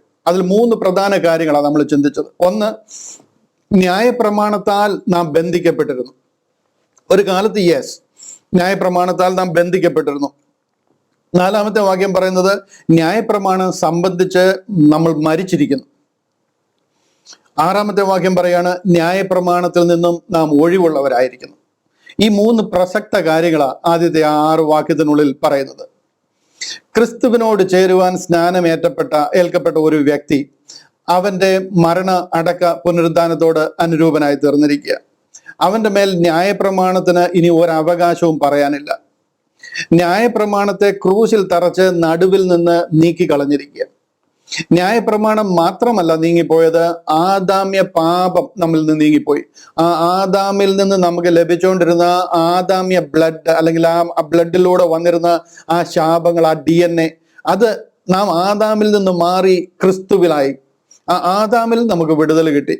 അതുപോലെ തന്നെ പാപത്തിൽ നിന്ന് നമുക്ക് വിടുതൽ കിട്ടി. ആ പാപം നമ്മുടെ മേൽ ഇനി അധികാരമില്ല. അതിൽ നമ്മൾ മോചിതരായി. മരണം, അതായത് നിത്യമരണം, എന്നേക്കുമായിട്ട് തിരിച്ചും വരാൻ കഴിയാത്ത രീതിയിൽ ആ നിത്യമരണം, 2-ാം മരണം എന്ന് പറയുന്നത് അതിനെയാണ്. അതിൽ നിന്ന് നമുക്ക് മോചനം ലഭിച്ചു. ന്യായപ്രമാണത്തിൽ നിന്ന് നമുക്ക് മോചനം ലഭിച്ചു. 4 കാര്യങ്ങൾ നമ്മൾ ഇതിനോടകം പഠിച്ചു. ഇതിലൊന്നും ഒരു സംശയം വെച്ചേക്കരുത്. ഇതെല്ലാം ക്രിസ്റ്റൽ ക്ലിയർ കാര്യങ്ങളാണ്. ഇത് ഒരിടത്ത് മാത്രമല്ല പറഞ്ഞിരിക്കുന്നത്. എഫേസ്യ ലേഖനം, കൊലോസ്യ ലേഖനം, കൊരിന്ത്യർക്ക് എഴുതിയ ലേഖനം, ഇതിന്റെ എല്ലാം റെഫറൻസുകൾ എടുത്ത് കാണിച്ച് കഴിഞ്ഞ ആഴ്ചയിലെ ക്ലാസ്സിൽ ഞാൻ ഇതെല്ലാം പറഞ്ഞിരുന്നു. അതുകൊണ്ട് നിങ്ങൾക്കെല്ലാം അത് അറിയാം. ഞാൻ അതുകൊണ്ട് അവിടെ നിൽക്കുന്നില്ല. തുടർന്ന് നമ്മൾ മുന്നോട്ട് പോവുക. റോമാലേഖനം 7-ാം അധ്യായം. ഇവിടെ ഒരു ഭാര്യ ഭർത്തൃ ബന്ധം പോൾ പറഞ്ഞിട്ട് ഈ കാര്യങ്ങളൊന്ന് മനസ്സിലാക്കാനായിട്ട് നമുക്ക് പറഞ്ഞു തരിക. ഇവിടെ കല്യാണം കഴിക്കാനോ അല്ലെങ്കിൽ കഴിച്ചവർക്ക് ഡൈവോഴ്സ് ചെയ്യാനോ അല്ലെങ്കിൽ ഡൈവോഴ്സ് ചെയ്തവർ പുനർവിവാഹം കഴിക്കാനോ ഒന്നുമുള്ള നിയമമോ ഇൻസ്ട്രക്ഷൻസോ ഒന്നുമല്ല ഇവിടെ പറഞ്ഞിരിക്കുന്നത്. ആരും തെറ്റിദ്ധരിച്ച് കളയല്ല. ബൈബിളിൽ റോമാലേഖനത്തിൽ അങ്ങനെ പറയുന്നുണ്ട് എന്ന് വിചാരിച്ചു കളയല്ല. പൗലോസ് അപ്പോസ്തലൻ ഇവിടെ ഒരു അനാലജി പറയുക. ഒരു വിശ്വാസിയും ന്യായപ്രമാണവും തമ്മിൽ എങ്ങനെ ബന്ധപ്പെട്ടിരിക്കുന്നു, അല്ലെങ്കിൽ എങ്ങനെ വിച്ഛേദിക്കപ്പെട്ടിരിക്കുന്നു, അതാ കുറച്ചുകൂടെ ശരി. ബന്ധപ്പെട്ടിരിക്കുന്നു എന്ന് പറയുന്നതിനെക്കാട്ടിൽ ന്യായപ്രമാണവും വിശ്വാസിയും തമ്മിൽ എങ്ങനെ വിച്ഛേദിക്കപ്പെട്ടിരിക്കുന്നു എന്ന് കാണിക്കുന്ന ഒരു അനാലജിയാണ്. ഞാനത് വായിച്ചിട്ട് നമുക്ക് ചില വാക്യങ്ങളൊന്ന് ശ്രദ്ധിക്കാം. ഒന്ന് വായിച്ചിട്ട് നമുക്ക് നമ്മുടെ മുന്നിൽ 10 മിനിറ്റ് കൂടെ ഉണ്ടല്ലോ, അതോടൊന്ന് വായിച്ച് നമുക്ക് വിഷയത്തിലേക്ക് വരാം. ഈ 7-ാം അധ്യായം അതിന്റെ 7 മുതൽ നമുക്ക് വായിക്കാം. റോമാലേഖനം 7-ാം അധ്യായം 7 മുതൽ. ആകയാൽ നാം എന്തു പറയേണ്ടു? ന്യായപ്രമാണം പാപമെന്നോ? ഞാൻ നിങ്ങളെ കാണിക്കുന്നില്ലായിരുന്നു. ഇവിടെ ആകയാൽ നാം എന്തു പറയേണ്ടു? ന്യായപ്രമാണം പാപമെന്നോ? ഒരു നാളും വരുത്. എങ്കിലും ന്യായപ്രമാണത്താൽ അല്ലാതെ ഞാൻ പാപത്തെ അറിഞ്ഞില്ല. മോഹിക്കരുത് എന്ന് ന്യായപ്രമാണം പറഞ്ഞില്ലായിരുന്നുവെങ്കിൽ ഞാൻ മോഹത്തെ അറിയുകയില്ലായിരുന്നു. പാപമോ അവസരം ലഭിച്ചിട്ട് കൽപ്പനയാൽ എന്നിൽ സകലവിധ മോഹത്തെയും ജനിപ്പിച്ചു. ന്യായപ്രമാണം കൂടാതെ പാപം നിർജീവമാകുന്നു. ഞാൻ ഒരു കാലത്ത് ന്യായപ്രമാണം കൂടാതെ ജീവിച്ചിരുന്നു. എന്നാൽ കൽപ്പന വന്നപ്പോൾ പാപം വീണ്ടും ജീവിക്കുകയും ഞാൻ മരിക്കുകയും ചെയ്തു. ഇങ്ങനെ ജീവനായി ലഭിച്ചിരുന്ന കൽപ്പന എനിക്ക് മരണഹേതുവായി തീർന്നു എന്ന് ഞാൻ കണ്ടു. പാപം അവസരം ലഭിച്ചിട്ട് കൽപ്പനയാൽ എന്നെ ചതിക്കുകയും കൊല്ലുകയും ചെയ്തു. ആകയാൽ ന്യായപ്രമാണം വിശുദ്ധം, കൽപ്പന വിശുദ്ധവും ന്യായവും നല്ലതും തന്നെ. എന്നാൽ നന്മയായുള്ളത് എനിക്ക് കാരണമായി തീർന്നുവെന്നോ? ഒരു നാൾ വരുത്. പാപം അത്ര കാരണമായി തീർന്നത്. അത് നന്മയായുള്ളതിനെ കൊണ്ട് എനിക്ക് മരണം ഉളവാക്കുന്നതിനാൽ പാപമെന്ന് തെളിയേണ്ടതിനും കൽപ്പനയാൽ അത്യന്തം പാപമായി തീരേണ്ടതിനും തന്നെ. ന്യായപ്രമാണം ആത്മീകമെന്ന് നാം അറിയുന്നുവല്ലോ. ഞാനോ ജഡമയൻ, പാപത്തിന് ദാസനായി വിൽക്കപ്പെട്ടവൻ തന്നെ. കുറേ കാര്യങ്ങൾ നമ്മൾ ഇതിൽ കൂടെ പറഞ്ഞു. നമുക്ക് ഒത്തിരിയും കാര്യങ്ങൾ മനസ്സിലായി, ഒത്തിരിയും കാര്യങ്ങൾ മനസ്സിലായില്ല. എന്നാൽ ഞാൻ ഇതിനെക്കുറിച്ചൊരു ബ്രീഫ് പറയും. അന്നേരം നിങ്ങൾക്ക് കുറെ കൂടി കാര്യങ്ങൾ പിടികിട്ടും എന്താണ് അവിടെ ഒക്കെ പറഞ്ഞിരിക്കുന്നത് എന്നുള്ളത്. ആ 7-ാമത്തെ വാക്യത്തിലോട്ട് കടക്കുന്നതിന് മുമ്പായിട്ട് 1-ാമത്തെ വാക്യം എന്താ പറഞ്ഞിരിക്കുന്നത് നമുക്ക് നോക്കാം. സഹോദരന്മാരെ, ന്യായപ്രമാണം അറിയുന്നവരോടാണല്ലോ ഞാൻ സംസാരിക്കുന്നത്. മനുഷ്യൻ ജീവനോടിരിക്കുന്ന കാലത്തൊക്കെ ഈ ന്യായപ്രമാണത്തിന് അവന്റെ മേൽ അധികാരമുണ്ട് എന്ന് നിങ്ങൾ അറിയുന്നില്ലയോ? മനുഷ്യൻ ജീവനോടിരിക്കുന്ന കാലത്തൊക്കെയും, മനസ്സിലായോ? How that the law has dominion over the man as long as he ലിവത്ത്. മനുഷ്യൻ ജീവനോടിരിക്കുന്ന കാലത്തൊക്കെയും ന്യായപ്രമാണത്തിന് അവന്റെ മേൽ അധികാരമുണ്ട് എന്ന് നിങ്ങൾ അറിയുന്നില്ലയോ? ഇവിടെ ഭർത്താവുള്ള സ്ത്രീ ജീവിച്ചിരിക്കുന്ന ഭർത്താവോട് ന്യായപ്രമാണം സംബന്ധിച്ച് ബന്ധിക്കപ്പെട്ടിരിക്കുക, ന്യായപ്രമാണത്താൽ ബന്ധിക്കപ്പെട്ടിരിക്കുക. ഭർത്താവുള്ള സ്ത്രീ ജീവിച്ചിരിക്കുന്ന ഭർത്താവിനോട് ന്യായപ്രമാണത്താൽ ബന്ധിക്കപ്പെട്ടിരിക്കുക. 2-ാമത്തെ വാക്യത്തിൽ അതാ പറയുന്നത്. ഇതിന്റെ 2-ാമത്തെ വാക്യം അവിടെ പറയാണ്, ഭർത്താവുള്ള സ്ത്രീ ജീവിച്ചിരിക്കുന്ന ഭർത്താവിനോട് ന്യായപ്രമാണത്താൽ ബന്ധിക്കപ്പെട്ടിരിക്കുന്നു. കണ്ടോ? ഇത് ക്രിസ്തീയ വിവാഹ ബന്ധത്തിന്റെ ഉടമ്പടിയാണ്. ഇതിനകത്തിൽ നിന്ന് ഒരു ഡീവിയേഷൻ ആർക്കും പറ്റത്തില്ല, ഒരു ക്രിസ്തീയ വിശ്വാസിക്കും പറ്റത്തില്ല. ഇത് ക്രിസ്തീയ വിവാഹ ബന്ധത്തിന്റെ ഒരു ഉടമ്പടിയാണ്. ദൈവം കൂട്ടിച്ചേർത്തതിനെ മനുഷ്യൻ വേർപിരിക്കരുത്. നമ്മുടെ വിവാഹ ശുശ്രൂഷകളിൽ എല്ലാം പറയുന്ന ഒരു കൽപ്പന, ഇതിനെ റീഇറ്ററേറ്റ് ചെയ്ത് നമ്മുടെ വിവാഹങ്ങളിലൊക്കെ ഇത് ഏറ്റു പറയിപ്പിക്കുകയും പലരും അത് പറയുകയും വധൂവരന്മാരെ കൊണ്ട് പറയിപ്പിക്കുകയും ഒക്കെ ചെയ്യുന്നത് നമുക്ക് കാണാം. മരണത്താലല്ലാതെ ഈ ബന്ധത്തിൽ നിന്ന് വേർപിരിയരുത്.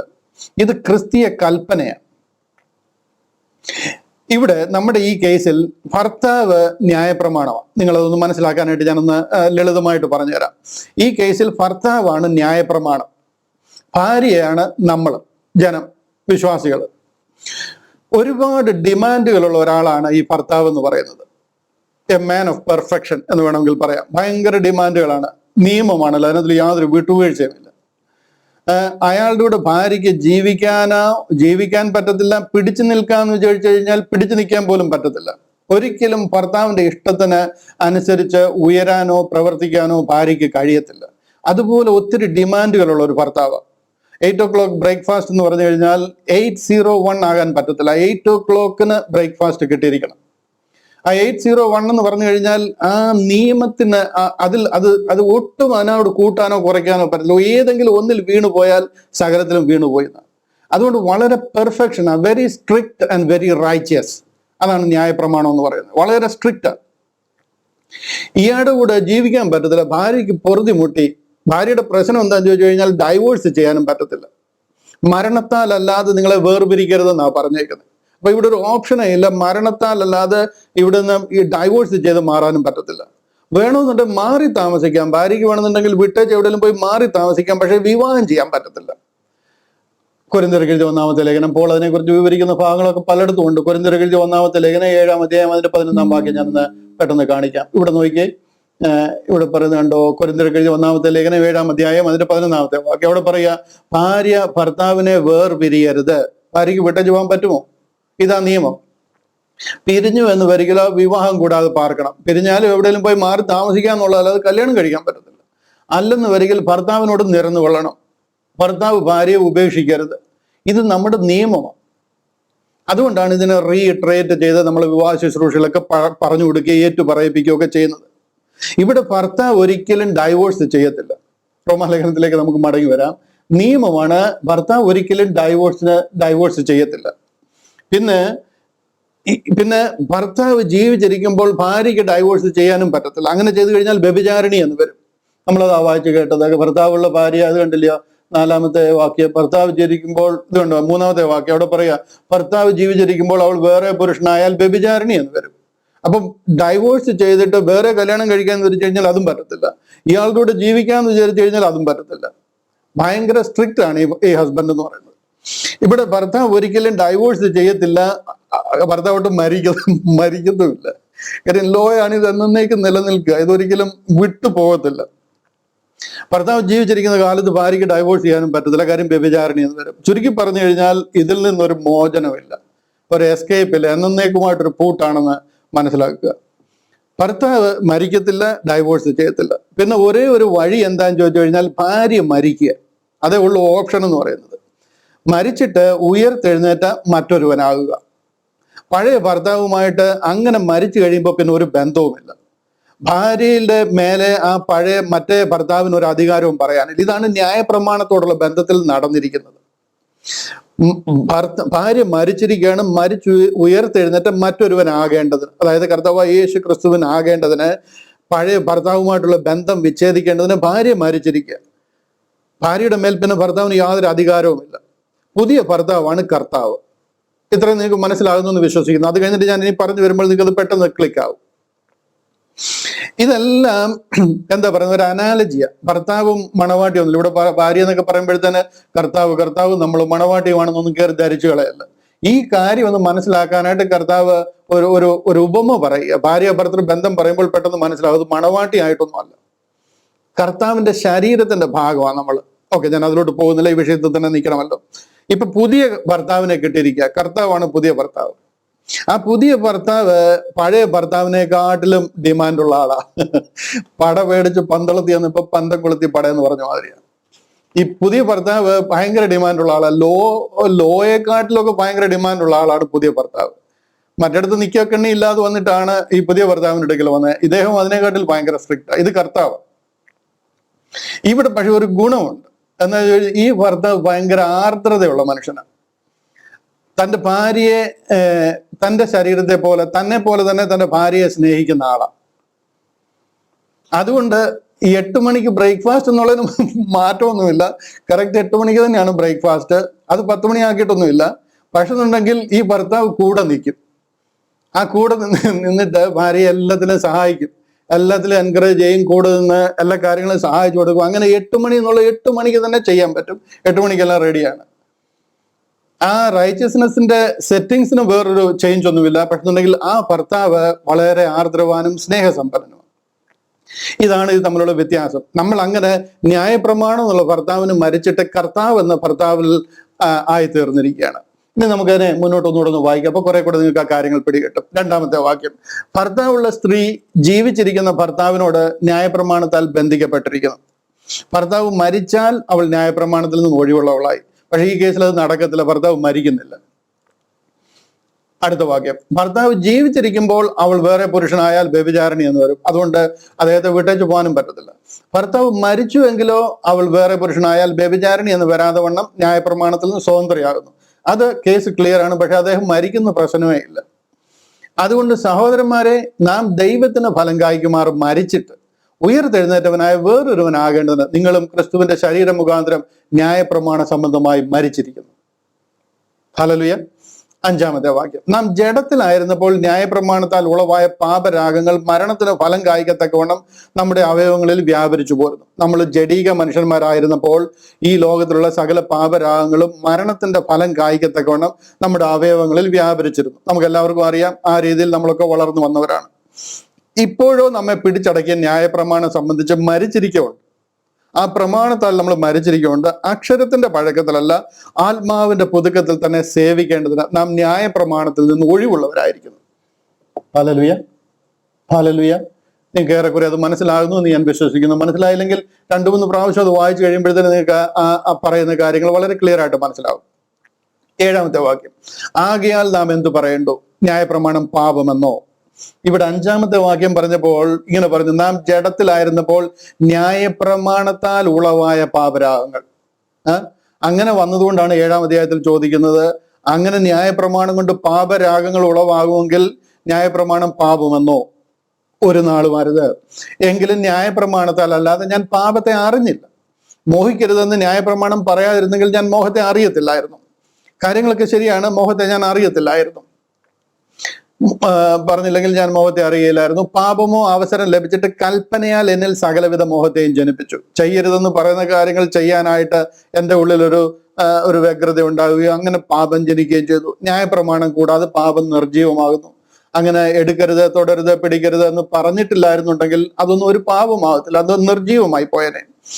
ഒരു കാലത്ത് ന്യായപ്രമാണം കൂടാതെ ഞാൻ ജീവിച്ചിരുന്നു. എന്നാൽ കൽപ്പന വന്നപ്പോൾ പാപം വീണ്ടും ജീവിക്കുകയും ഞാൻ മരിക്കുകയും ചെയ്തു. പണ്ട് ഞാൻ ജീവിച്ചിരുന്നു, അന്നും ഞാൻ പാപം ചെയ്തിരുന്നു. ഇന്ന് എനിക്ക് പ്രമാണം അറിയാം, പക്ഷേ പ്രമാണം അറിഞ്ഞിട്ടും ഞാൻ പാപം ചെയ്യുന്നു. അറിഞ്ഞും അറിയാതെയും ഞാൻ പാപത്തിലായിരിക്കുന്നു എന്ന് പറയുക. ഇങ്ങനെ ജീവനായി ലഭിച്ചിരുന്ന കൽപ്പന എനിക്ക് മരണഹേതുവായി തീർന്നു എന്ന് ഞാൻ കണ്ടു. നിങ്ങൾ തുടർന്ന് വായിക്കുമ്പോൾ നിങ്ങൾക്ക് അതിനെ കൂടുതൽ കാണുവാനായിട്ട് കഴിയും. അടുത്ത ആഴ്ചയിൽ ഞാനിത് ഇവിടുന്ന് മുന്നോട്ട് വായിക്കുകയും ഈ ഒരു അധ്യായം വായിച്ച് തീർത്ത് ഈ കാര്യങ്ങളെ കുറെ കൂടെ വ്യക്തമായിട്ട് നിങ്ങൾക്ക് പറഞ്ഞു തരുവാൻ ശ്രമിക്കുകയും ചെയ്യാം. ദൈവം നമ്മളതിനായിട്ട് സഹായിക്കട്ടെ. 7-ാമത്തെ അധ്യായം വളരെ ഇൻട്രസ്റ്റിംഗ് ആയിട്ടുള്ള അധ്യായമാണ്. 8-ാമത്തെ അധ്യായത്തിന്റെ ഇൻട്രൊഡക്ഷനാണ്, അതിന്റെ ചവിട്ടുപടിയാണ്. 8-ാം അധ്യായം മനസ്സിലാകണമെങ്കിൽ 7-ാം അധ്യായമായിട്ട് നമ്മൾ പൂർണ്ണമായിട്ട് സിങ്ക് ആവണം. അത് നമുക്ക് ഇതിൽ കൂടെ ലഭിക്കാൻ ദൈവം സഹായിക്കട്ടെ. അടുത്ത ആഴ്ചയിൽ നമുക്കിത് പഠിച്ച് കഴിയുന്നുണ്ടെങ്കിൽ 8-ാം അധ്യായത്തിലേക്ക് കടക്കുവാൻ ദൈവം സഹായിക്കട്ടെ. ഇത്രത്തോളം ശ്രദ്ധയോടെ ഈ കാര്യങ്ങൾ കേട്ടിരിക്കുകയും പഠിക്കുകയും മനസ്സിലാക്കുകയും ചെയ്ത എല്ലാവരെയും ഒരിക്കൽ കൂടി കർത്താവായ യേശുക്രിസ്തുവിന്റെ നാമത്തിൽ നന്ദിയെയും വന്ദനത്തെയും അറിയിച്ചുകൊണ്ട് വാക്കുകൾക്ക് വിരാമം കുറിക്കുന്നു. കർത്താവിന്റെ കൃപ നമ്മോട് കൂടെ ഇരിക്കുമാറാകട്ടെ.